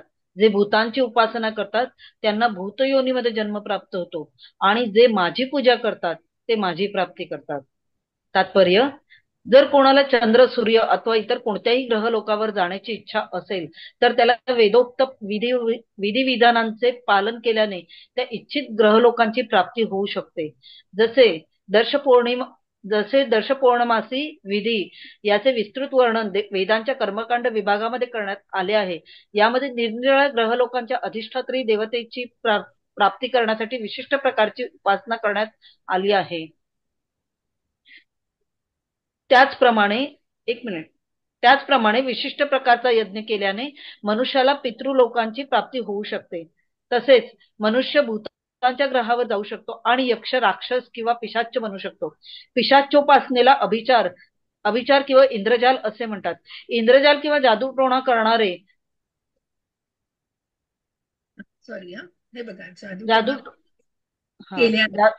जादूटोणा केल्याने भूतलोकाची प्राप्ती होऊ शकते. तर शुद्ध भक्ताला श्रीकृष्ण आणि विष्णू लोकाची प्राप्ती का होऊ शकणार नाही? दुर्दैवाने श्रीकृष्ण आणि श्री विष्णूंचे निवास असणाऱ्या अशा दिव्य लोकांचे बऱ्याच लोकांना ज्ञान नाही, आणि हे ज्ञान नसल्यामुळे त्यांचे पतन होते. निर्विशेषवाद्यांचाही ब्रह्मज्योतीमधून पतन होते. यास्तव कृष्ण भावनामृत आंदोलन उदात्त आणि दिव्य ज्ञानाचा संपूर्ण मानव समाजामध्ये प्रचार करीत आहे, जेणेकरून केवळ हरेकृष्ण मंत्राचे कीर्तन केल्याने मनुष्य याच जीवनात पूर्णत्व प्राप्त करून भगवत धामात परत जाऊ शकतो. हरे कृष्ण. हरे कृष्ण. आणि म्हणून मग निरनिराळ्या योनींचं दिलेलं आहे की जे पितृलोकामध्ये पितृंची पूजा करतात त्यांना पितृलोकामध्ये जन्म मिळतो. जे देवी देवतांची पूजा करतात त्यांना स्वर्गाची प्राप्ती होते, पण पुन्हा तिथे पुण्यक्षीण झालं की पुन्हा मृत्यू लोकात जन्म आहे.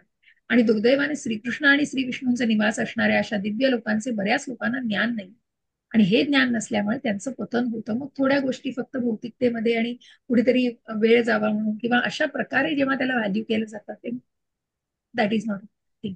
आणि त्याच्यामुळे आपल्याला काय म्हणायचं आहे की यांचं मग पतन होण्याची दाट शक्यता असते, कारण तिथे ज्ञानाचा अभाव असतो. निर्विशेषवादी कसे असतात, ते ब्रह्मज्योतीमधून पतन होते.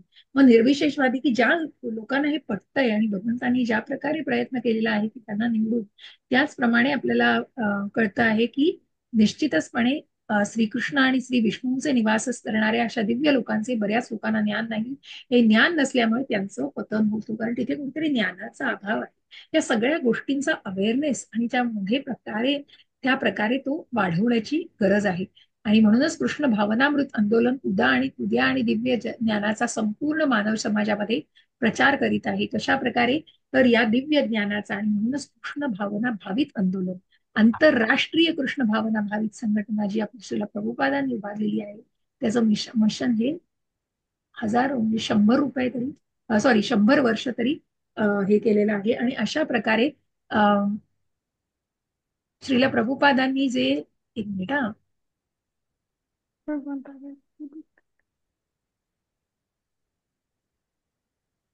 पितृलोकांची प्राप्ती होते, भूत लोकांची. जादूटोणा म्हणजे आपण बघतो हे काही काळी जादू केली जाते, किंवा अजूनही गावागावांमध्ये आपण या गोष्टी बघतो. कुठेतरी विकृतता असते, म्हणजे हे ज्ञान घेणं म्हणजे कुठेतरी दुसऱ्याला हानी पोहोचवणं असतं, आणि यामुळे कुठेतरी दुसऱ्याला हानी पोहोचू शकते. आणि दुर्दैवाने श्रीकृष्ण आणि श्री विष्णूंचा निवास असणाऱ्या अशा दिव्य लोकांमध्ये बऱ्याच लोकांना ज्ञान नाही. हे नसल्यामुळे कृष्ण भावना भावित आंदोलन उदात्त आणि दिव्य ज्ञानाचा संपूर्ण मानव समाजामध्ये प्रचार करीत आहे, की जेणेकरून मनुष्य या सनातन धर्माला आणि या सनातन संस्कृतीला जाणून जास्तीत जास्त लोक कृष्ण भावना भावित करण्याचा प्रयत्न करण्यासाठी आपण प्रीचिंग मध्ये यायचं, आणि निश्चितच जास्तीत जास्त लोकांपर्यंत हे ज्ञान पोहोचवण्याचा प्रयत्न करायचा. खूप सुंदर श्लोक आहे हा. पत्रम पुष्पम फलम तोयम यो मे भक्त्या प्रयच्छति तदहम भक्ती परुतम अश्नामी प्रयतात्मनः. खूप छान श्लोक आहे हा. सगळ्यांनी बायहाट करायचा प्रयत्न करा. खूप काही काही श्लोक आहेत, मी नंतर काढून देईन तुम्हाला. आपण काही असाइनमेंट पण ठेवू. एक जरा मी ठरवलंय काही. तर आता आज 5 जणच आहात तुम्ही, 4-5 जण, पण आपण निश्चितच एक 8-9 जण असतो, तेव्हा आपण काही असाइनमेंट्स आणि तुमच्यासाठी मी काही प्रश्न तयार केले, ते नक्की आपण घेऊया, की जेणेकरून थोडी रिव्हिजन होण्याला मदत होते तुमची. तर वाचणार आहे. हो, हरे वाचू का कृष्ण. माताजी? आवाज आहे? नाही, वाचू द्या माताजी, चालेल. कोण वाचतंय? नाही, मी आत्ताच वाचलंय, त्यांना वाचू दे, योजना ताईंना. चालेल. योजना माता की तुम्ही आधी वाचा, हा, त्या वाचतील पुन्हा. हो चालेल. तात्पर्य वाचू की ते हे सुद्धा वाचू? ट्रान्सलेशन वाचा. जर एखाद्याने प्रेमाने. जर एखाद्याने प्रेमाने आणि भक्तीने मला एखादे पान, फूल, फळ अथवा पाणी अर्पण केले, तर मी त्याचा स्वीकार करतो. तात्पर्य: बुद्धिमान व्यक्तीने शाश्वत सुखासाठी, माताजी एक स्क्रोल केलं माताजी, तुम्ही? नाही, एक हा, मिनिट. मोठा आहे. नाही, हा. कारण बरेच संदर्भ आहेत, त्याच्यामुळे श्लोक खूप छान आहे तो, पण त्याच्यासाठी आपल्याला जे आवश्यक आहे तेवढा भाग घेऊ. पण अं,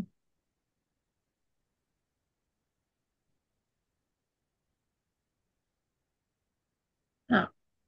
हम्म. ठीक आहे. 3ऱ्या अध्यायातील 15व्या श्लोकामध्ये इथपासून वाचू शकतो. हा.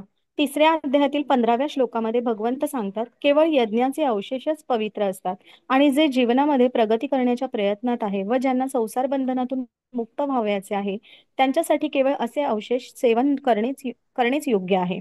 त्या श्लोकामध्ये पुढे भगवंत सांगतात की जे आपले अन्न अर्पण करीत नाहीत, ते केवळ पापच भक्षण करतात. दुसऱ्या शब्दात सांगायचे तर त्यांचा प्रत्येक घास हा त्यांना मायाजलाच्या गर्तेत अधिकाधिक खोलवर ढकलत असतो. मनुष्याने स्वादिष्ट, रुचकर आणि साधे शाकाहारी खाद्यपदार्थ तयार करून ते श्रीकृष्णांच्या चित्राला अथवा विग्रहाला नमस्कार करून आणि ते खाद्यपदार्थ खाण्याची भगवंतांना प्रार्थना करीत अर्पण करावे. त्यायोगे मनुष्याला जीवनामध्ये निश्चित प्रगती करता येते. मेंदूमध्ये तल्लख पेशी निर्माण होतात आणि यामुळे त्यांची विचारशुद्धी होते. मनुष्याने सर्वात महत्वाची गोष्ट प्रेमभावाने अर्पण करावी. श्रीकृष्ण हे अस्तित्वातील प्रत्येक गोष्टीचे अधिपती असल्यामुळे त्यांना भोजनाची मुळीच आवश्यकता नाही. तथापि ज्याला भगवंतांना अन्न अर्पण करून त्यांना संतुष्ट करावयाची इच्छा आहे, त्याने अर्पण केलेल्या भेटीचा भगवंत स्वीकार करतात. खाद्यपदार्थ तयार करताना, ते अर्पण करताना सर्वात महत्वाची गोष्ट आहे की या सर्व क्रिया श्रीकृष्णांच्या प्रेमास्तव केल्या पाहिजेत. परमसत्य नाही, 7व्या अध्यायामध्ये वाचा इथपासून. 7व्या अध्यायामध्ये श्रीकृष्णांनी सांगितले आहे की भौतिक प्रकृतीमध्ये तेच जीवांना गर्भस्थ करतात. भौतिक प्रकृतीवर दृष्टिक्षेप टाकून ते गर्भधारणा करतात. आणि म्हणून या बाबतीतही भगवंतांना अन्न अर्पण करताना भक्ताची प्रेमपूर्ण प्रार्थना, भगवंतांनी श्रवण करणे आणि भगवंतांनी ते अन्न ग्रहण करणे व प्रत्यक्षात त्याची चव घेणे यात कोणताही भेद नाही. भगवंत परम सत्य असल्या कारणाने त्यांनी श्रवण करणे हे पूर्णपणे त्यांच्या अन्न ग्रहण करण्यासमान आणि त्याची चव घेण्यासमान आहे.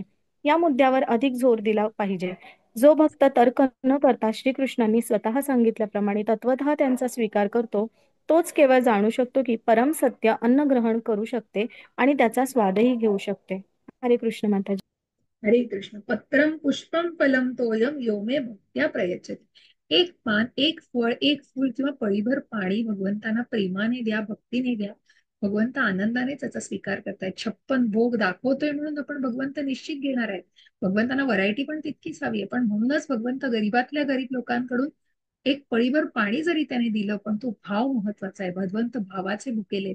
भावाग्रही जनार्दन. इथे सांगताना विदुराच्या पत्नीची गोष्ट सांगता येईल की एकदा दुर्योधनाने बोलवलं होतं भगवंतांना, परंतु भगवंतांना त्याचा कट माहिती असतो. म्हणजे कुठेतरी मत्सरी भावना ना, कुचकी भावना आणि त्याच प्रकारे कपटी भावना असते. म्हणून ते तिथे न जाता विदुराच्या घरी जातात आणि विदुराच्या माता जेव्हा दरवाजा उघडतात तेव्हा प्रत्यक्ष भगवंतांना बघून त्यांची त्यांची काय म्हणतात ना, त्यांना ते हरकतात अगदी अशा. आणि काय देऊ आणि काय करू भगवंतांसाठी, कुठे बसू त्यांना. मग ते एका जागी बसून आणि मग केळं सोलायला लागतात आणि केळं सोलल्यानंतर ते आतला गर फेकून देतात आणि साल त्यांच्या पुढे धरतात आणि भगवंत तेही आनंदाने स्वीकार करतात, कारण तिथे ओथंबून त्यांचा भाव भरलेला असतो. ही जे निरागसता आहे आणि भगवंतांविषयीची दृढ श्रद्धा आहे ती ओथंबून त्या सालामध्ये भरलेली असते. शबरी माता जिने उष्टे करून बोरं आपल्या प्रभूला दिली, कारण ती आंबट नको, गोड बोरच प्रभूंनी खाल्ली पाहिजे. आणि म्हणूनच मग श्रीकृष्ण हे अस्तित्वातील प्रत्येक गोष्टीचे अधिपती असल्यामुळे त्यांना भोजनाची मुळीच आवश्यकता नाही. ज्याला भगवंतांना अन्न अर्पण करून त्यांना संतुष्ट करावे याची इच्छा आहे, त्याने अर्पण केलेल्या भेटीचा भगवंत स्वीकार करतात. खाद्यपदार्थ तयार करताना, ते अर्पण करताना सर्वात महत्वाची गोष्ट म्हणजे या सर्व क्रिया श्रीकृष्णांच्या प्रेमास्तव केल्या जातात. त्याचे तात्पर्य साधारण हेच दिलेले आहे. तर खूप छान श्लोक आहेत आणि मला वाटतं एक 5 श्लोकच राहिलेत. आपण आहेत मला वाटतं 34 श्लोक आहेत ना याच्यामध्ये.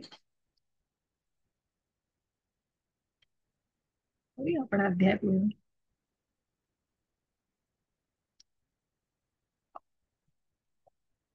ओके. यत्करोषि यदश्नासि यज्जुहोषि ददाति यत्तपस्यसि कौन्तेय तत्कुरुष्व मदर्पणम. सॉरी. येस माताजी. वाचो माताजी. हो चालेल. तुम्ही वाचा, मग रसिका माताजी वाचा.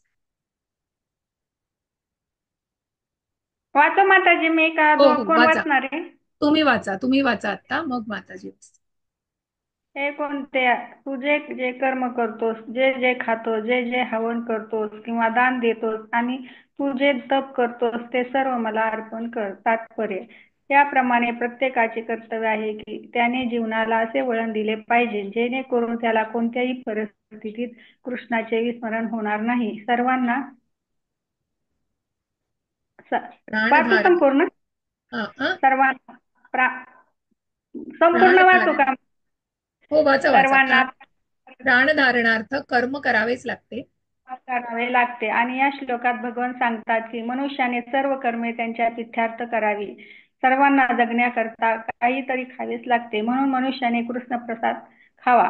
कोणत्याही सुसंस्कृत मनुष्याला काहीतरी धार्मिक कर्मकांड करावे लागतात, म्हणून श्रीकृष्ण सांगतात की हे सर्व माझ्यासाठी कर. यालाच अर्चन असे म्हटले जाते. प्रत्येकामध्ये दान देण्याची प्रवृत्ती असते, म्हणून श्रीकृष्ण सांगतात की हे दान मला दे. याचा अर्थ असा आहे की अतिरिक्त धन संपत्तीचा कृष्ण भावनामृताच्या आंदोलनाचा प्रसार करण्यासाठी विनियोग केला पाहिजे. सध्या स्थितीमध्ये लोक ध्येय प्रक्रिया पलीकडे अधिक कल दिसून येतो, पण ही प्रक्रिया या युगासाठी अव्यवहार्य आहे. तथापि आपल्या जपमाळेवर हरे कृष्ण मंत्राचा जप करीत दिवसातील 24 तास श्रीकृष्णाचे ध्यान करण्याचा जो मनुष्य प्रयत्न करतो तो निश्चितच गीतेच्या 6व्या अध्यायात सांगितल्याप्रमाणे सर्वश्रेष्ठ योगी आहे. हरे कृष्ण माताजी. हरे कृष्ण. म्हणून भगवंत इथे सांगतायत की तू मग भगवंतांनी 12व्या अध्यायामध्ये अनेक ऑप्शन्स दिले, त्याचप्रमाणे याचा उपदेश इथे केलेला आहे की जे तू कर्म करतोयस, तू खातोयस, हवन करतोयस, दान देतोयस, तू जप करतोयस, ते तू मला अर्पण कर. जसं भगवंतांनी अर्जुनाला सांगितलं की तू त्या फळांचा लाभ घेऊ नको, तू ते युद्ध मला अर्पण कर, माझ्यासाठी ते कर. म्हणजे ते निष्काम पद्धतीने केलं जातं. नैष्कर्म काय म्हणतात, तर अकर्म. जे कर्म हे भगवंतांच्या संतुष्टी प्रित्यर्थ केलं जातं. आणि म्हणूनच श्रीकृष्णांचं विस्मरण होत नाही. याला त्याने जीवनाला असं वळण दिलं पाहिजे की भगवंतांचं विस्मरण होणार नाही. आणि म्हणूनच सर्व प्राणधारणार्थ कर्म करावीच लागते. आणि इथे भगवंत सांगतायत की ही सर्व कर्म त्यांच्या प्रित्यर्थ करावी, सर्वांना जगण्याकरता काही ना काहीतरी खावे लागते मनुष्याने कृष्ण पदार्थ. म्हणूनच जे नॉनव्हेज खाणारे आहेत, भगवंतांनी मांसाहाराला वर्ज करायला सांगितलं पदांनी 4 नियमामध्ये. मांसाहार टाळा, जुगार टाळा, मद्यपान टाळा आणि इलिसिट सेक्स म्हणजे कुठेतरी विवाह बाह्य संबंध टाळा. आणि म्हणूनच अशा प्रकारे या सगळ्या गोष्टी अतिशय चुकीच्या आहेत, ज्याला निषेध केलेला आहे त्याचा.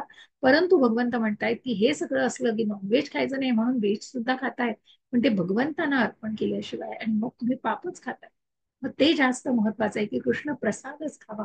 की निश्चितच म्हणून प्रभुपादांनी त्या हिप्पी लोकांना आणि तिथल्या लोकांना, की त्यांना ना महाभारत माहिती ना कृष्ण माहिती, पण ज्या हरे कृष्ण मंत्राला टाळावरती त्या गजरामध्ये प्रभुपादांबरोबर नाचतायत आणि प्रभुपादाही छान ठेका धरतायत. प्रभुपादांचा तो टाळ्या वाजवून डान्स हा अतिशय फेमस आहे. आणि अशा प्रकारे निश्चितच निश्चितच एक मिनिट.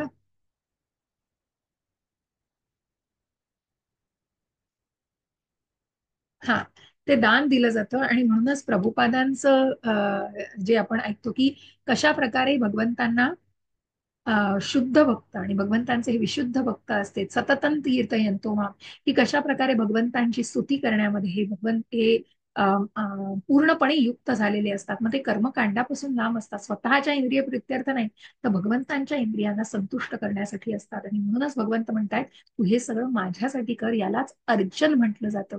आणि हे भगवंतांना अर्पण केलं जातं. प्रत्येकामध्ये दान देण्याची प्रवृत्ती असते. म्हणून श्रीकृष्ण सांगतात की हे दान तुम्हाला दे. याचा अर्थ असा आहे की अतिरिक्त धनसंपत्तीचा कृष्ण भावनामृताच्या आंदोलनाचा प्रसार करण्यासाठी विनियोग केला पाहिजे. मग जेव्हा आपल्याला रूप गोस्वामींनी ती डिव्हिजन सांगितलं की 100% 25% हे तुम्ही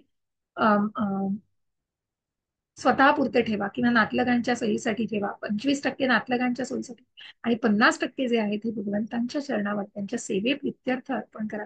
अशा प्रकारे जेवढं समाधानी नीड्स, आपल्या नीड्स आपण लिमिट करू शकतो. आणि निश्चितच यापासून आपल्याला जाणून घेता येईल की कितीतरी आपलं नियंत्रण आणू शकतो स्वतःवरती. भगवद्गीता आपल्याला हे नियंत्रण मिळवायला निश्चितच प्रयत्न करते जेव्हा त्याचं सातत्याने अध्ययन केलं. आणि म्हणूनच श्रीकृष्णांचा हरे कृष्ण मंत्राचा जप करीत दिवसातील 24 तास श्रीकृष्णांचे ध्यान करण्याचा जो मनुष्य प्रयत्न करतो तो निश्चितच सर्वश्रेष्ठ योगी म्हटलेला आहे. शुभाशुभ फलैरेवं मोक्षसे कर्म बंधनैः संन्यास योग युक्तात्मा विमुक्तो मामुपैष्यसि. येस, हरे कृष्ण. अनुवाद वाचा. हरे कृष्ण. याप्रमाणे कर्मबंधने तथा कर्मबंधनाच्या शुभाशुभ फलांपासून तुझी सुटका होईल. या संन्यास योगाने युक्त होऊन माझ्यावर दृढपणे मन स्थिर केल्याने तू मुक्त होऊन मलाच प्राप्त होशील. तात्पर्य. काही संदर्भ आहेत, सगळेच नको वाचायला आपण. ठीक आहे. भगवंतांच्या सेवेत आपले जीवन समर्पित करण्याव्यतिरिक्त भगवंतांच्या सेवेत आपले जीवन समर्पित करण्याव्यतिरिक्त ज्याला इतर कोणत्याही गोष्टीत आसक्ती नाही तोच वास्तविक संन्यासी होय. असा मनुष्य भगवंताच्या इच्छेवर पूर्णपणे अवलंबून असतो आणि तो स्वतःला भगवंताचा शाश्वत दास समजतो. म्हणून तो जे काही करतो ते भगवंतांना संतुष्ट करण्याकरिताच आणि भगवत सेवे प्रित्यर्थ करतो. वेदोक्त विहित कर्मे आणि सकाम कर्म करण्याची त्याला मुळीच इच्छा नसते. सामान्य जन वेदोक्त नियमकर्माचे पालन करण्यास बांधील आहेत. परंतु भगवंताच्या सेवेमध्ये पूर्णपणे संलग्न झालेला शुद्ध भक्त जरी कधी कधी वेदोक्त नियत कर्मांचे उल्लंघन करीत असल्याचे दिसले तरी वस्तुतः तो नियमांचे उल्लंघन करीत नसतो. यास्तव वैष्णव आचार्यांनी म्हटले आहे की अत्यंत बुद्धिमान मनुष्याला सुद्धा शुद्ध भक्ताच्या क्रिया मुद्रांचे आकलन होऊ शकत नाही. तंतोतंत शब्द असे आहेत. तारम तारम वाक्य क्रिया मुद्रा विजय विज्ञेह ना बुझय. चैतन्य चरितामृत मध्य 23.39. याप्रमाणे जो मनुष्य नित्य भगवत सेवेमध्ये युक्त असतो किंवा भगवंताची सेवा कशी करावी या संबंधी जो सतत चिंतन करीत असतो तो वर्तमान काळात मुक्तच असल्याने जाणले पाहिजे आणि त्याचे भगवत धामात परत जाणे हे सुनिश्चित असते. ज्याप्रमाणे श्रीकृष्ण गुणदोष विवेचनांच्या पलीकडे आहेत त्याचप्रमाणे शुद्ध भक्तही गुणदोष विवेचना पलीकडे असतो. हरे कृष्ण. हरे कृष्ण हरे कृष्ण. शुद्ध भक्ताबद्दल आपल्याला दिलेलं आहे आणि भगवंतांच्या सेवेमध्ये आपलं जीवन समर्पित करण्याव्यतिरिक्त ज्याला इतर कोणत्याही गोष्टीमध्ये आसक्ती नसते तोच योग्य. त्याने मनाने मग भगवंत सांगतात पुढच्या आपल्या शेवटच्या श्लोकामध्ये भगवंतांनी दिलेलं आहे की मनमना भव मद्भक्तो मद्याजिम्मा नमस्कुरु, की मी माझा पूर्णपणे माझ्यावर लक्ष केंद्रित कर आणि मन आणि बुद्धी माझ्यावरती केंद्रित कर. मग भगवंतांनी 12व्या अध्यायात पुन्हा निरनिराळे ऑप्शन्स दिलेले आहेत. अशा प्रकारे भगवंतांचं नामस्मरण करणं आणि म्हणूनच जो पूर्णपणे भगवंतांच्या ह्याच्यात युक्त असतो तो पूर्ण संन्यासी असतो आणि तो पूर्णपणे भगवंता दृढ श्रद्धा असते. जसं प्रल्हाद महाराज स्थिता धीर म्हणून की ज्याप्रमाणे दृढता असते की भगवंत आहेत आणि आपलं संरक्षण करणार आहे. वेदोक्त विहित कर्म आणि सकाम करण्याची त्याला काम करण्याची, कारण अशा महान व्यक्तीला दुर्लभ आत्म्याला अशा कुठल्याही गोष्टी करण्याची आवश्यकता नसते. सामान्य जन वेदोक्त नियत कर्मांचे पालन करण्यास बांधील आहेत परंतु भगवंतांच्या सेवेमध्ये पूर्णपणे संलग्न झालेला शुद्ध भक्त जरी कधी कधी वेदोक्त नियम कर्मांचे उल्लंघन करीत असल्याचे दिसले तरी वस्तुतः तो नियमांचे उल्लंघन करीत नसतो. मग अशा प्रकारे कुठेतरी नियमांचं म्हणजे जे आध्यात्मिकतेमध्ये आहे कारण तो पूर्णपणे भगवत सेवेमध्ये विलीन झालेला असतो. अशा प्रकारे जो ते करत असतो ती गोष्ट सेवेमध्ये दिलेली असते आणि म्हणूनच जो नित्य भगवत सेवेमध्ये युक्त असतो भगवंतांची सेवा कशी करावी यासंबंधी तो सतत चिंतन करीत असतो. तो वर्तमान काळात मुक्त असल्याचे जाणले पाहिजे आणि त्याचे भगवत धाम परत जाणे हे भगवत धामात परत जाणे हे सुनिश्चित असते. अशा या महात्म्याचं मग निश्चितच तो अशा प्रकारे पुण्य कमवतो आहे आणि निश्चितच तो कुठल्याही बंधनात अडकत नाही, कुठल्याही कर्मफळांच्या. मग तिथे कर्माच्याच बंधनांना कर्मच भगवंतांसाठी केलं जात आहे तर त्याची फळं आणि कर्म तर खूप दूरची गोष्ट आहे. आणि म्हणूनच जो मनुष्य नित्य भगवत सेवेमध्ये युक्त असतो भगवंतांची सेवा कशी करावी असे त्याचं चिंतन करीत असतो तो वर्तमान काळात मुक्तच असल्याचे जाणले पाहिजे. आणि म्हणूनच अशा प्रकारे हे शुद्ध भक्त हे भगवत धामाला परत जातात आणि पुन्हा उठून या जन्म मृत्यू जरा व्याधीच्या दुःखालयम अशाश्वतम मध्ये परत येत नाही. क्लिअर आहेत का आतापर्यंतचे श्लोक 28? हो समजलंय सगळं? हो हो. ठीक आहे. सम्मोहम सर्वभूतेषु न मे द्वेषोऽस्ति न प्रियः ये भजन्ति तु मां भक्त्या मयि ते तेषु चाप्यहम्. हरे कृष्णा. हरे कृष्ण. हा माता. मी कोणाचा द्वेष करीत नाही तसेच कोणाशी पक्षपातही करीत नाही. सर्वजण मला सारखेच आहेत परंतु जो कोणी भक्तिभावाने माझी सेवा करतो तो माझा मित्र आहे, माझ्या ठायी स्थित आहे आणि मी सुद्धा त्याचा मित्र आहे. हरे कृष्णा. छान. शेवटचा पॅरेग्राफ आपण वाचूया. हं. या बाबतीत वारंवार या उदाहरण दिले जाते. या बाबतीत वारंवार उदाहरण दिले जाते की भगवंत हे एका कल्पवृक्षाप्रमाणे आहेत आणि मनुष्याला या कल्पवृक्षापासून जे काही हवे असेल ते भगवंत पुरवितात. तथापि येथे केलेले विवेचन अधिक स्पष्ट आहे. या ठिकाणी भगवंत हे आपल्या भक्तीच्या प्रतिपक्षपाती असल्याचे सांगण्यात आले आहे. यावरून भगवंतांची आपल्या भक्तावर विशेष कृपा असल्याचे व्यक्त होते. भगवंत आणि भक्त यांच्यातील आदान प्रदान हे कर्म सिद्धांताच्या अधीन असल्याचे समजू नये. असे हे आदान प्रदान दिव्य स्थितीमध्ये होते. भगवत भक्ती ही प्राकृत जगतातील क्रिया नसून सच्चिदानंदमयी आध्यात्मिक जगतातील क्रिया आहे. हरे कृष्ण माताजी. शाश्वतम दुःखालयामधली नाही तर शाश्वतम, तिथे सच्चित आनंद, जिथे जे कायम स्वरूपी आहे, ज्ञानाने परिपूर्ण आहे आणि तो आनंद हा चिरकाळ टिकणार आहे, तात्पुरता नाहीये. काय म्हणतात त्याला, नश्वर नाहीये. तो जाणार नाहीये, क्षणभंगूर नाहीये, तर तो कायम टिकणार आहे. आणि म्हणूनच या ठिकाणी भगवंत हे आपल्या भक्ताच्या प्रती पक्षपाती असल्याचं, कारण भगवंतांना भक्त हे विशेष असतात. निश्चितच भगवंतांसाठी भक्त विशेष असतात कारण तो भक्त भगवंतांच्या शिवाय राहू शकत नाही आणि भगवंत सुद्धा भक्ताच्या सहवासाशिवाय राहू शकत नाही. यावरून भगवंतांची आपल्या भक्तांवर विशेष कृपा असल्याचं व्यक्त होतं. भगवंत आणि भक्त यांच्यातील आदान प्रदान हे कर्म सिद्धांतांच्या अधीन असल्याचे समजू नये. हे आदान प्रदान दिव्य स्थितीमध्ये होते. तिथे कुठेही काय म्हणतात त्याला की मी हे मला हे दिलंय म्हणून हे एवढं मिळवतं. इथे कुठेच असा कुठलाही भाव नसतो की मला हे मी करतोय म्हणून मला हे मिळालं पाहिजे भगवंतांना. तिथे कुठेच ते नातंच इतकं दृढ असतं आणि तिथे कुठेच त्या भक्ताला कुठलीच अपेक्षा नसते, परंतु अपेक्षेच्या विना सुद्धा ते भगवंत त्याच्या इच्छा पुरवत असतात. अशा प्रकारे भक्त आणि भगवंतांमधलं ते अतिशय दिव्य स्थितीमधलं आदान प्रदान असतं आणि प्राकृत जगतातील क्रिया नसून ही दिव्यमय अशा आध्यात्मिक जगतातील सच्चिदानंदमयी म्हणजे सच्चित आनंद या ज्ञान आणि आनंदाने परिपूर्ण अशा भरलेल्या सच्चित म्हणजे शाश्वत अशा या आध्यात्मिक जगतातील क्रिया आहे. म्हणून इथे भगवंत सांगतायत भक्त भगवंतांसाठी निश्चितच विशेष असतात. अपि चेत सुदुराचारो भजते मामनन्यभा साधुरेव समंतव्यः सम्यग् व्यवसितो हि सः. येस, वाचा माताजी. वाचा माताजी, विमल माताजी वाचा. येस. जर कोणी अत्यंत दुराचारी असला तरी तो भक्तीमध्ये जर युक्त झाला तर त्याला साधूच समजले पाहिजे, कारण तो आपल्या निश्चयामध्ये योग्य प्रकारे स्थित झालेला असतो. तात्पर्य संपूर्ण वाचायचे. संपूर्ण वाचू नका, मी सांगते तुम्हाला. एक मिनिट, कारण बरेच संदर्भ आहेत. नरसिंह पुराणाचा आहे,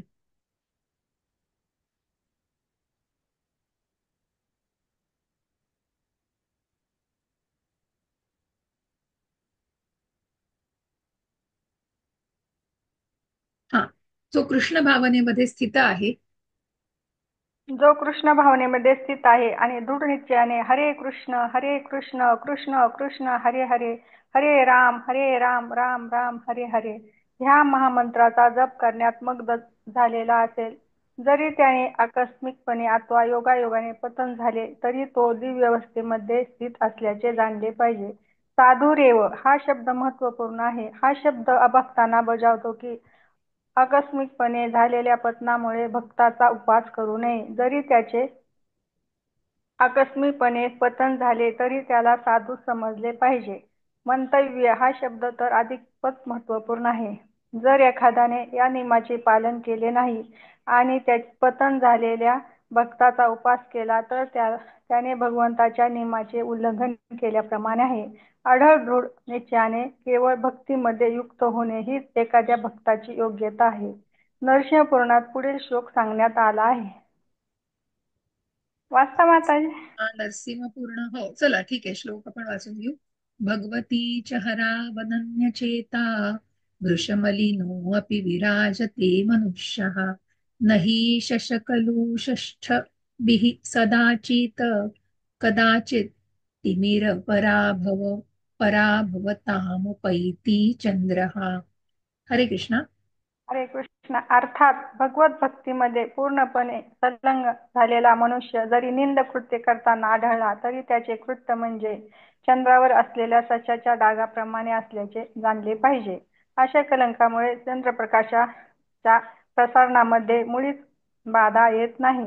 त्याचप्रमाणे सदाचाराच्या मार्गावरून भक्ताच्या झालेल्या आकस्मिक पतनामुळे त्याला दुराचारी म्हणता येत नाही. त्याचबरोबर मनुष्याने असा गैरसमज करून घेऊ नये की दिव्य भक्तीमध्ये युक्त असलेला भक्त हा सर्व प्रकारची निंद कृत्य करू शकतो. या श्लोकामध्ये भौतिक विकाराच्या प्रबलतेमुळे होणाऱ्या अंधपतनाचा केवळ उल्लेख करण्यात आला आहे.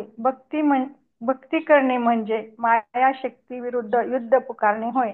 जोपर्यंत मायेच्या विरुद्ध युद्ध करण्याइतपत मनुष्यामध्ये बळ नसते तोपर्यंत प्रासंगिक पतन होण्याची शक्यता असते.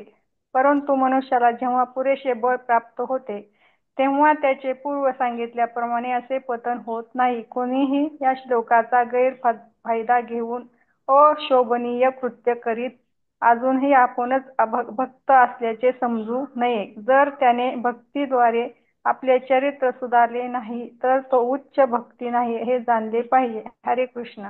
हरे कृष्ण. किती सुंदर इथे दिलेलं आहे. म्हणजे कुणीही त्याचा अंडी ऍडव्हान्टेज घ्यायचं नाही. की इथे भगवंत म्हणतात साधुरेव मंतव्य, हा शब्द अत्यंत महत्वाचा आहे की इथे अभक्तांना तो बजावतो आहे की आकस्मितपणे एखाद्या भक्ताचं जर पतन झालं तर त्याला निश्चितच गैर समजू नये आणि त्याला अभक्त समजू नये. कारण ते कुठेतरी आकस्मितपणे पतन झालेलं असतं आणि म्हणूनच त्याला साधूच म्हटलं पाहिजे. ते कुठेतरी काही क्षणापुरतं किंवा काही कारणाने झालेलं असतं.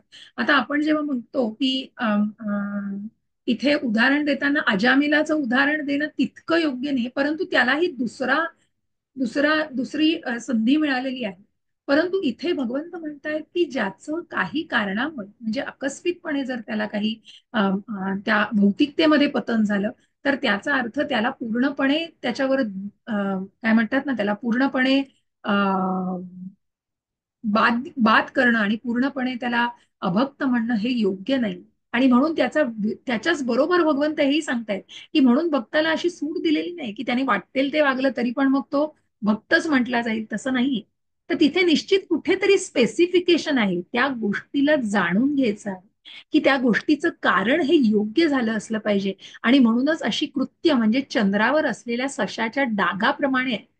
आणि म्हणूनच भगवत भक्तीमध्ये पूर्णपणे संलग्न असलेल्या मनुष्याकडून कुठली तरी निंद्य कृत्य झाली तरी तो डागाप्रमाणे समजलं गेलं पाहिजे. अशा कलंकामुळे प्रकाशाच्या प्रसारणामध्ये मुळीच बाधा येत नाही. आणि म्हणूनच सदाचाराच्या मार्गावरून भक्ताच्या झालेल्या आकस्मिक पतनामुळे त्याला दुराचारी म्हणतायत. भगवंताने इथे काही स्पेसिफाय केले. प्रभुपाद आपल्याला काही उदाहरणांनी इथे सांगत नाहीत, परंतु निश्चितच कुठेतरी आपल्याला जाणायचंय की त्या सदाचारी व्यक्तीला पूर्णपणे लगेच बाद करून टाकायचं नाहीये किंवा त्याला पूर्णपणे आपण म्हणतो ना की त्याच्यावर निषेध करायचा आहे, असा गोष्ट करायची नाही. कारण कुठलं तरी कारण घडतं की ज्याच्यामुळे त्याला ती गोष्ट करावी लागते, की त्याचा असह्यता असते, कधीतरी काहीतरी हेल्पलेस असतो तो, म्हणून त्याच्याकडून पतन होतं.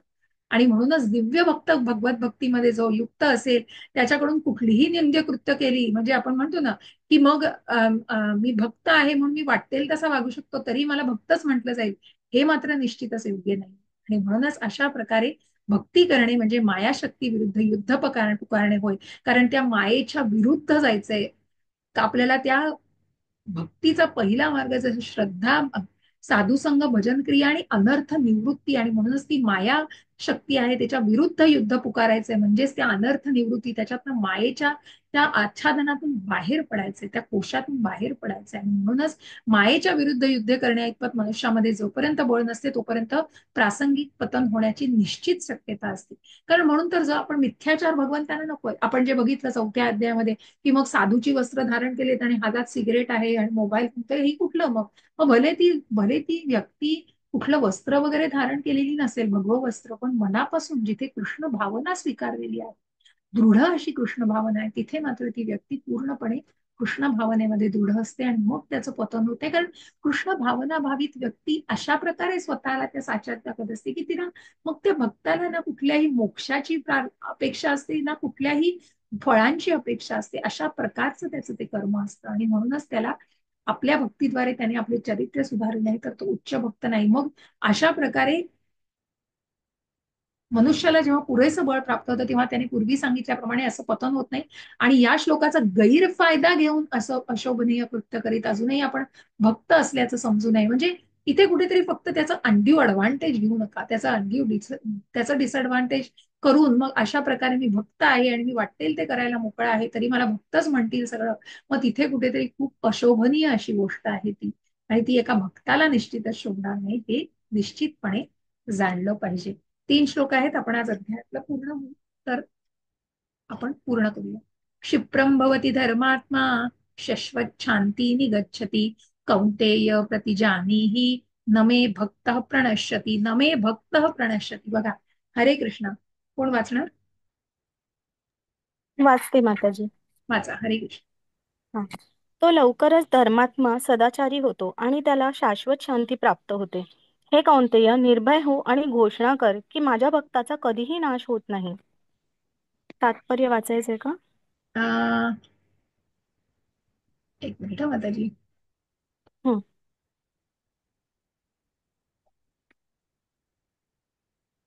सामान्यतः पासून वाचा.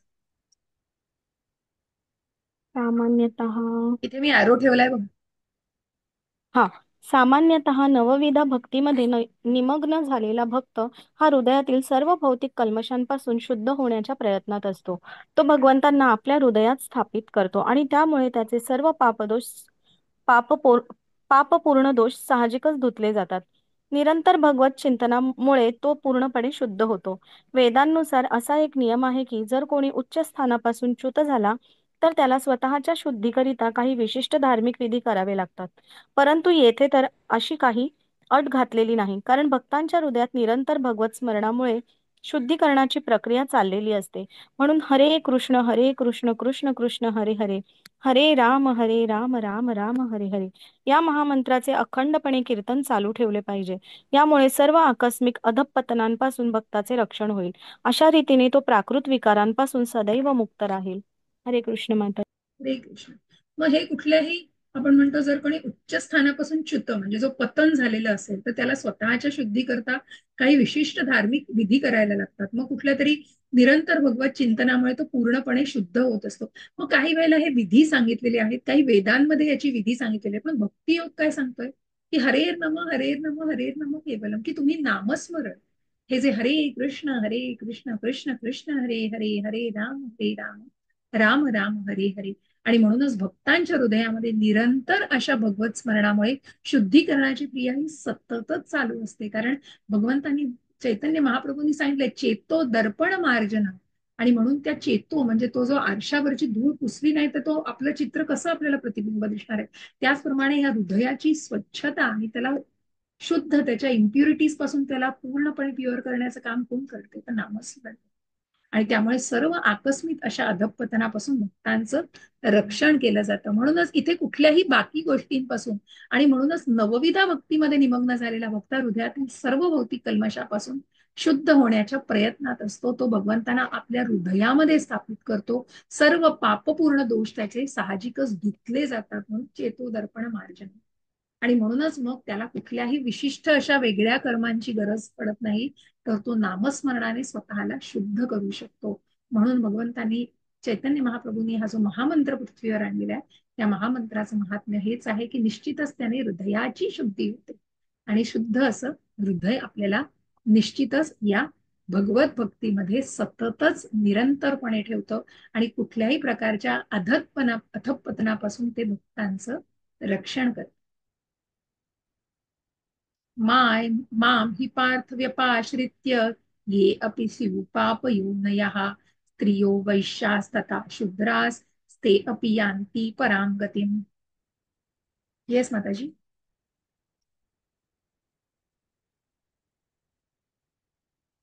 रसिका माताजी वाचणार वाचा माताजी. हे पार्था, जो माझा आश्रय घेतात मग ते जरी नीच कुळातील स्त्री वैश्य आणि शूद्र असले तरी ते परमगती प्राप्त करू शकतात. भगवंत इथे सांगतायत की कुठलाही शूद्र असू दे म्हणून इथपासून वाचा की विविध प्राकृतिक गुणानुसार मनुष्याचे सत्वगुणी ब्राह्मण, रजोगुणी क्षत्रिय आणि प्रशासक, रज आणि तमोगुणांचे मिश्रण असलेले वैश्य किंवा व्यापारी आणि तमोगुणी शूद्र असे वर्गीकरण केलेले आहे. यांच्यापेक्षाही हीन कुळातल्या लोकांना चांडाळ असे म्हणतात आणि त्यांचा पापी कुळामध्ये जन्म होतो. सामान्यतः उच्च कुळातील लोक हीन कुळातील लोकांचा संग स्वीकारित नाहीत, परंतु भगवत भक्ती ही इतकी प्रबळ आहे की भगवंताचा शुद्ध भक्त सर्व हीन कुलीन लोकांना जीवनातील परमोच्च सिद्धीची प्राप्ती करून देऊ शकतो. जेव्हा मनुष्य श्रीकृष्णाचा आश्रय घेतो केवळ तेव्हाच हे शक्य होते. या श्लोकातील व्यपाश्रित्य या शब्दावरून दर्शविल्याप्रमाणे मनुष्याने श्रीकृष्णांचा पूर्णपणे आश्रय घेतला पाहिजे, तरच तो महान ज्ञानी आणि महान योग्यापेक्षाही श्रेष्ठ होऊ शकतो. हरे कृष्ण. हरे कृष्ण. इथे भगवंत म्हणतायत की कुठल्याही प्रकारचा भेदभाव नाहीये भगवंतांकडे, की उच्च नीच वर्गातील मनुष्यात कुठलाही भेदभाव नाही. मग तो स्त्री असो पुरुष असो किंवा क्षुद्र वर्गातील असू दे, कुठल्याही प्रकारचा चांडाळ. जसं आपण म्हटलं की पंडिता समदर्शिना, कारण प्रत्येकाच्या हृदयामध्ये परमात्मा वसलेला आहे आणि म्हणून तिथे भगवंत तर प्रत्येक एका अंशातून सगळं विश्व व्याप्त आहेत. अशा भगवंतांचे अंश हा प्रत्येक जीव आहे. ममई वांशो जीवलग, तिथे कुठेच भेदभाव नाहीये भगवंतांकडे. आणि म्हणून मग ब्राह्मण फक्त भगवंतांनी वर्णाश्रम पद्धती कशी केली की एक ज्या गुणांनुसार गुण आणि कर्मांनुसार, आणि म्हणून सत्वगुणी हे ब्राह्मण आहेत, रजोगुणी क्षत्रिय किंवा प्रशासक आहेत, रज आणि तमोगुणांचे जे वैश्य असे जे व्यापारी आहेत आणि तमोगुणांमधले कर्म करणारे, फक्त कर्म करणारे असे क्षुद्र आहेत, असं वर्गीकरण केलेलं आहे. आणि यांच्याही पेक्षा हीन कुळातील चांडाळ सुद्धा म्हटलं जातात. आणि अशा प्रकारे हे चांडाळ, मग हीन लोकांचा स्वीकार हे वरच्या लोकातील वर्ग वर्गातील लोक करीत नाहीत. पण इथे कुठेच भगवंतांपाशी भेदभाव नाहीये. मग आपण जर म्हटलं की हरिदास ठाकूर जे आहेत ते लहान कुळातील आहेत, कमी कुळातील त्यांचा जन्म आहे, पण परंतु त्यांना चैतन्य महाप्रभूंनी आश्रय दिला होता आणि त्यांना नामाचार्य म्हटलेलं आहे. नामाचार्य, कारण 3 लक्ष नामस्मरण, 3 लक्ष वेळा नामस्मरण केल्याशिवाय ते अन्न पाणी सुद्धा ग्रहण करू शकत नाही. अशा या मोठा हरिदास ठाकूर जे आहेत त्यांना नामाचार्य म्हणून हरिदास चैतन्य महाप्रभूंनी पदवी दिलेली होती, की कुठल्याही कुळातले असू दे आणि कसंही, पण तो भगवत भक्तीमध्ये आहे. आणि ती कृष्ण भक्ती अत्यंत महत्वाचा criteria, that is the main designation. आणि म्हणूनच तो श्रीकृष्णांचा पूर्णपणे आश्रय घेऊन व्यपाश्रित्य भगवंतांवर पूर्णपणे अवलंबून आहे, असा महान ज्ञानी महान योग्यांपेक्षा सुद्धा श्रेष्ठ ठरू शकतो. किम पुनर्ब्राह्मणा पुण्या भक्ता राजर्षयास्तथा अनित्यम सुखम लोकम विमम प्राप्य भजस्वमम. येस माताजी. विमल माताजी मला वाटतं लीव्ह झालं गेलं, त्यांचा बहुतेक काहीतरी वाचा. नेटवर्क इश्यू होता. हा, वाचा माताजी. तर मग सदाचारी ब्राह्मण, भक्त आणि राजर्षींबद्दल काय सांगावे? म्हणून या अनित्य दुःखमय जगतामध्ये आल्यामुळे माझ्या प्रेममयी सेवेमध्ये संलग्न हो. अर्जुनाचा तात्पर्य: अर्जुनाचा जन्म राजर्षी कुळामध्ये झाला होता. त्याला सुद्धा भगवंत सांगतात की माझ्या भक्तीचा स्वीकार कर आणि त्वरित माझ्या धामाला परत ये. दुःखाने पुरेपूर भरलेले असल्याने या अनित्य जगतात कोणीही वास्तव्य करून राहू नये. प्रत्येकाने भगवंतांच्या हृदयाशी आसक्त असावे, जेणेकरून तो नित्य सुख प्राप्त करू शकेल. भगवत भक्ती हा असाच एक मार्ग आहे की ज्याद्वारे सर्व कुळातील लोकांच्या सर्व समस्यांचे समाधान होऊ शकते. म्हणून प्रत्येकाने कृष्ण भावनेचा स्वीकार करून आपले जीवन कृतार्थ केले पाहिजे. हरे कृष्ण माताजी. भगवंत अर्जुनाला तेच सांगतायत की मग अर्जुनालाही भगवंतांनी काय सांगितलं की माझ्या भक्तीचा स्वीकार करा आणि त्वरित माझ्या धामाला परत ये. की या अशाश्वतम दुःखालाही म्हटलंय भगवंतांनी, याला भौतिक जगताला, की पुन्हा उलटून या भौतिक जगतात परत यायचं नसेल तर भगवत भक्तीमध्ये स्वतःला पूर्णपणे लीन करून घे आणि पूर्णपणे कृष्ण भावनेमध्ये दृढ हो. आणि म्हणूनच मग हे सर्व समस्यांचं, कारण आपण कृष्ण भावना जोपासली तर कितीतरी गोष्टी आपल्याला प्रचिती येते अशा गोष्टींची. या भौतिक जगतामध्ये प्रापंचिक गोष्टींमध्ये सुद्धा आपण जर कृष्ण भावनेचा स्वीकार करून जर आचरणात आणलं आणि तर निश्चितच जी गोष्ट आपण आधी काही प्रकारे हाताळत असतो ते निश्चितच त्याच्यामध्ये ट्रान्सफॉर्मेशन होऊ शकतं. कारण आपल्यामध्ये होणारे बदल आपण जाणवू शकतो. आणि म्हणूनच भगवंत म्हणतायत, भगवंत वाट बघताय, तो भगवंतांना पुन्हा पुन्हा आपल्याला भौतिकतेमध्ये नकोय, बघायचं नाहीये. म्हणून भगवंत आपल्या धामाला त्यांची वाट बघतायत आणि भगवंत म्हणतायत की त्या सच्चित आनंदमय अशा माझ्या भगवत धामाला तू पळते. आणि म्हणूनच भगवंत या भगवत भक्तीचं महात्म्य सांगता आहेत. आणि असा एकच मार्ग आहे ज्याद्वारे सर्व कुळातील लोकांच्या सर्व समस्यांचं समाधान होऊ शकतं. म्हणून प्रत्येकाच्या मनामध्ये का प्रभुपादांनी ही आंतरराष्ट्रीय कृष्ण भावना भावित संघटना निर्माण केलेली आहे. प्रत्येकाच्या हृदयामध्ये, मग ज्या फक्त भारतात नाही तर त्या परदेशामध्ये जाऊन सुद्धा, की ज्यांना कृष्ण माहिती नाही, महाभारत माहित नाही, कुठलाच काही पत्ता नाही, त्यांनी प्रभुपादांना फॉलो केलं. कारण प्रभुपाद अशा प्रकारे ही व्यक्ती वाटते तर नक्कीच या व्यक्तीशी आपण त्या व्यक्तीसारखंच आपण वागलं पाहिजे. प्रभुपाद म्हणाले ठीक आहे, तुम्ही मला फॉलो करा. आणि त्याचप्रमाणे ते मग कुठल्या का मार्गाने पण ते कृष्ण भावनेमध्ये येत आहेत आणि ती भावना त्यांची बदलते, त्यांच्यामध्ये तो परिवर्तन घडतंय. आणि म्हणूनच या सगळ्या समस्यांचं कारण भगवंतांनी सांगितलंय की भगवत भक्ती आहे आणि कृष्ण भावना आहे. मग जे काही आचरणात कराल, जी काही गोष्ट कराल ती कृष्ण भावनेमध्ये कराल तर निश्चितच त्याचं महात्म्य हे वेगळं आहे आणि त्यांनी जीवन कृतार्थ होऊ शकतं. म्हणून प्रत्यक्ष भगवंत सांगतायत, मन्मना भव मद्भक्तो मद्याजिम्मा नमस्कुरु मामे वैश्यसी युक्तैव मात्मानं मत्परायणः. हरे कृष्ण.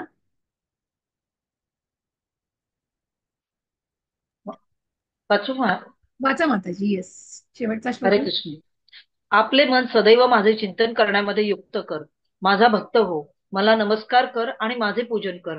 माझ्यामध्ये पूर्णपणे रममाण झाल्याने तू निश्चितच मला प्राप्त होशील. तात्पर्य: एक मिनिट हा माताजी. हा, बरंच मोठं असेल तर आपण काही संदर्भ घेऊ, कारण याच्यामध्ये पुन्हा सगळं सार असतं, ज्याचा आपण आधीच चर्चा केलेली आहे. तरी ठीक आहे, आपण वाचून घेऊ. चालेल माताजी, वाचा. या श्लोकात स्पष्टपणे सांगण्यात आले आहे की या प्रदूषित भौतिक जगताच्या बंधनातून मुक्त होण्याचे एकमेव साधन म्हणजे कृष्ण भावना होय.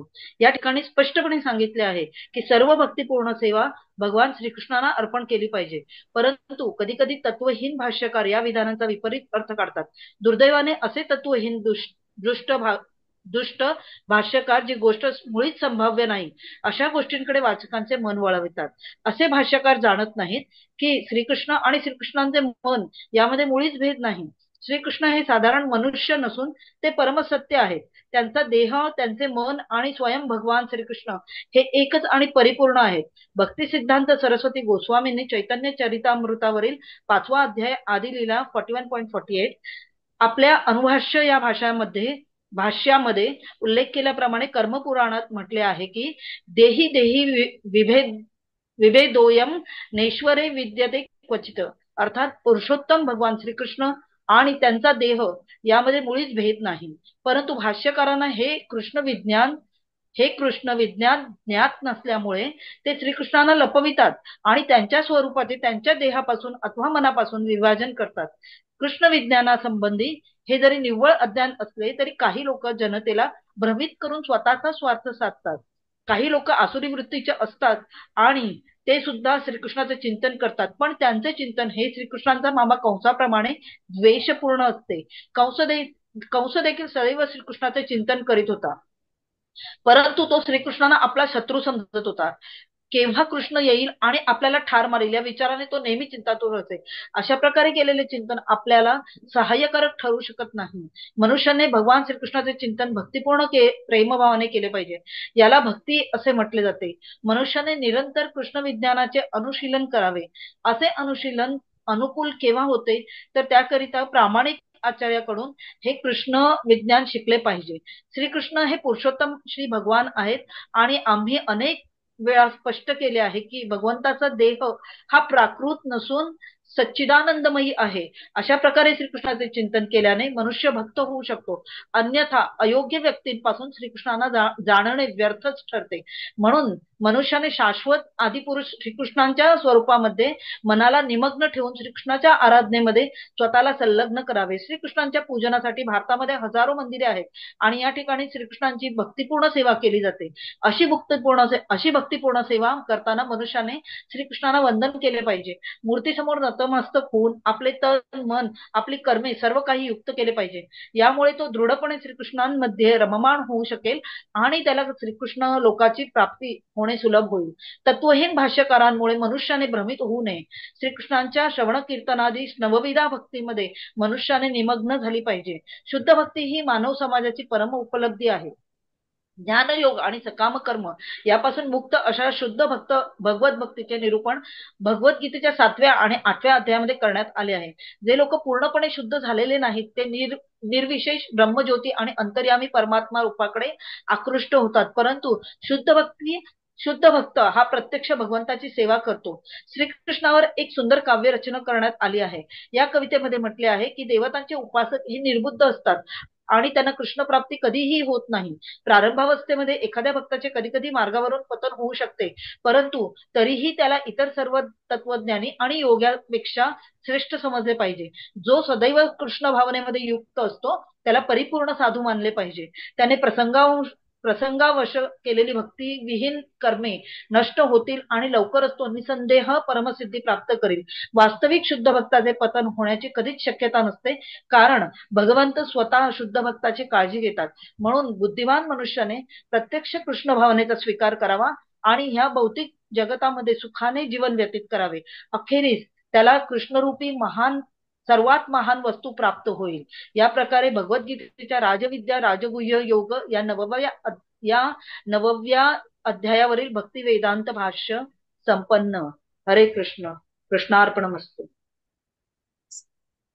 खूप सुंदर असं भक्ती योगाचं वर्णन दिलेलं आहे भगवंतांनी. आणि भगवंत म्हणतायत की कुठल्याही मायावाद्यांच्या आणि कुठल्याही जे तथाकथित काही कॉन्कॉक्शन स्वतःच्या विचारांना तर तिथे कुठेतरी बळी पडू नका. ते कुठेतरी भ्रमित करत असतात. आणि म्हणूनच भगवंत भक्त म्हणजे जे आध्यात्मिक गुरु आहेत, जे पूर्णपणे ज्यांनी भगवंतांचा दृष्टांत म्हणजे भगवंतांविषयी ज्ञान ज्यांनी घेतलेलं आहे, ज्यांचा अभ्यास आहे, अशा उत्तम आध्यात्मिक गुरूंकडून ते मार्गदर्शन घेतात. आणि मगच तो मनुष्य उत्तम हा भगवंतांचा मनुष्य भक्त म्हणू शकतो.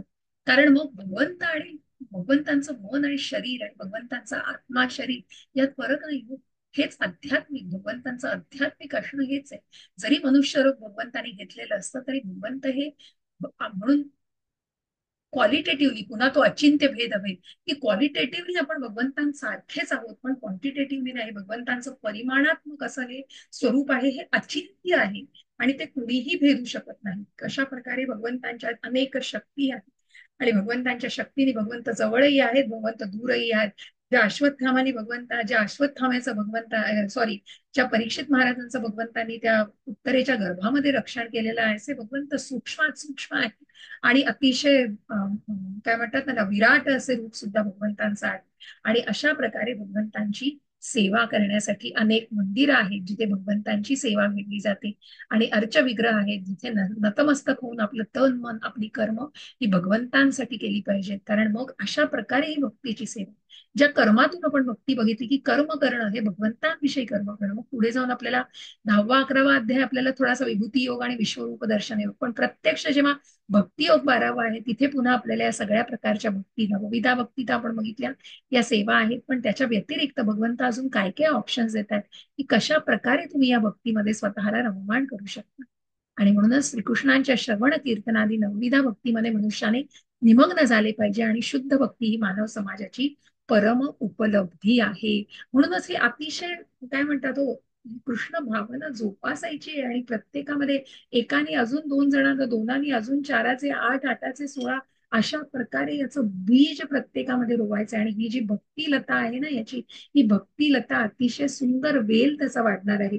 आणि अशा प्रकारे हा आध्यात्मिक, जी आपण मूळ आध्यात्मिक आहोत, भगवंतांचं विस्मरण झालेलं आहे आपल्याला, आणि म्हणून ही कृष्ण भावना आपल्याला निश्चितच परिवर्तित करीत असते आणि त्याप्रमाणे आपल्या मध्ये जो आचरणात बदल होत असतो हे सगळं कृष्ण भावनेमुळे घडत असतं. आणि अशा प्रकारे ही कृष्ण भावना मनापासून जोपासली पाहिजे. वास्तविक शुद्ध भक्ताचं पतन होण्याची कधीच शक्यता नसते, कारण भगवंत सुद्धा शुद्ध भक्ताची काळजी घेत असतात. योगक्षेमम वहाम्यम, जिंदगी के साथ भी आणि जिंदगी के बाद भी भगवंत या भक्तीचं रक्षण करत असतात, आपल्या भक्ताचं रक्षण करत असतात. कायमच भगवंतांची भक्ताची काळजी घेतात. म्हणून बुद्धिमान मनुष्याने प्रत्यक्ष कृष्ण भावनेचा स्वीकार करावा आणि भौतिक जगतामध्ये सुखाने जीवन व्यतीत करावं. ही भौतिक जगत असलं, आध्यात्मिक नसलं जगत, तरी पण कुठेतरी तुम्ही जेव्हा कृष्ण भावना स्वीकारता तेव्हा तुमच्या मनातल्या ज्या भावना असतात त्या भावना निश्चितच तुमचं आचरण त्याप्रमाणे करत असतात आणि निश्चितच त्यामुळे तुम्ही ती कृष्ण भावना जोपासा आणि त्याप्रमाणे स्वतःला परिवर्तित करा. आणि अशा प्रकारे अखेरीस त्यांना कृष्ण भक्तीची, कृष्णरूपी सर्वात महान वस्तू प्राप्त होईल.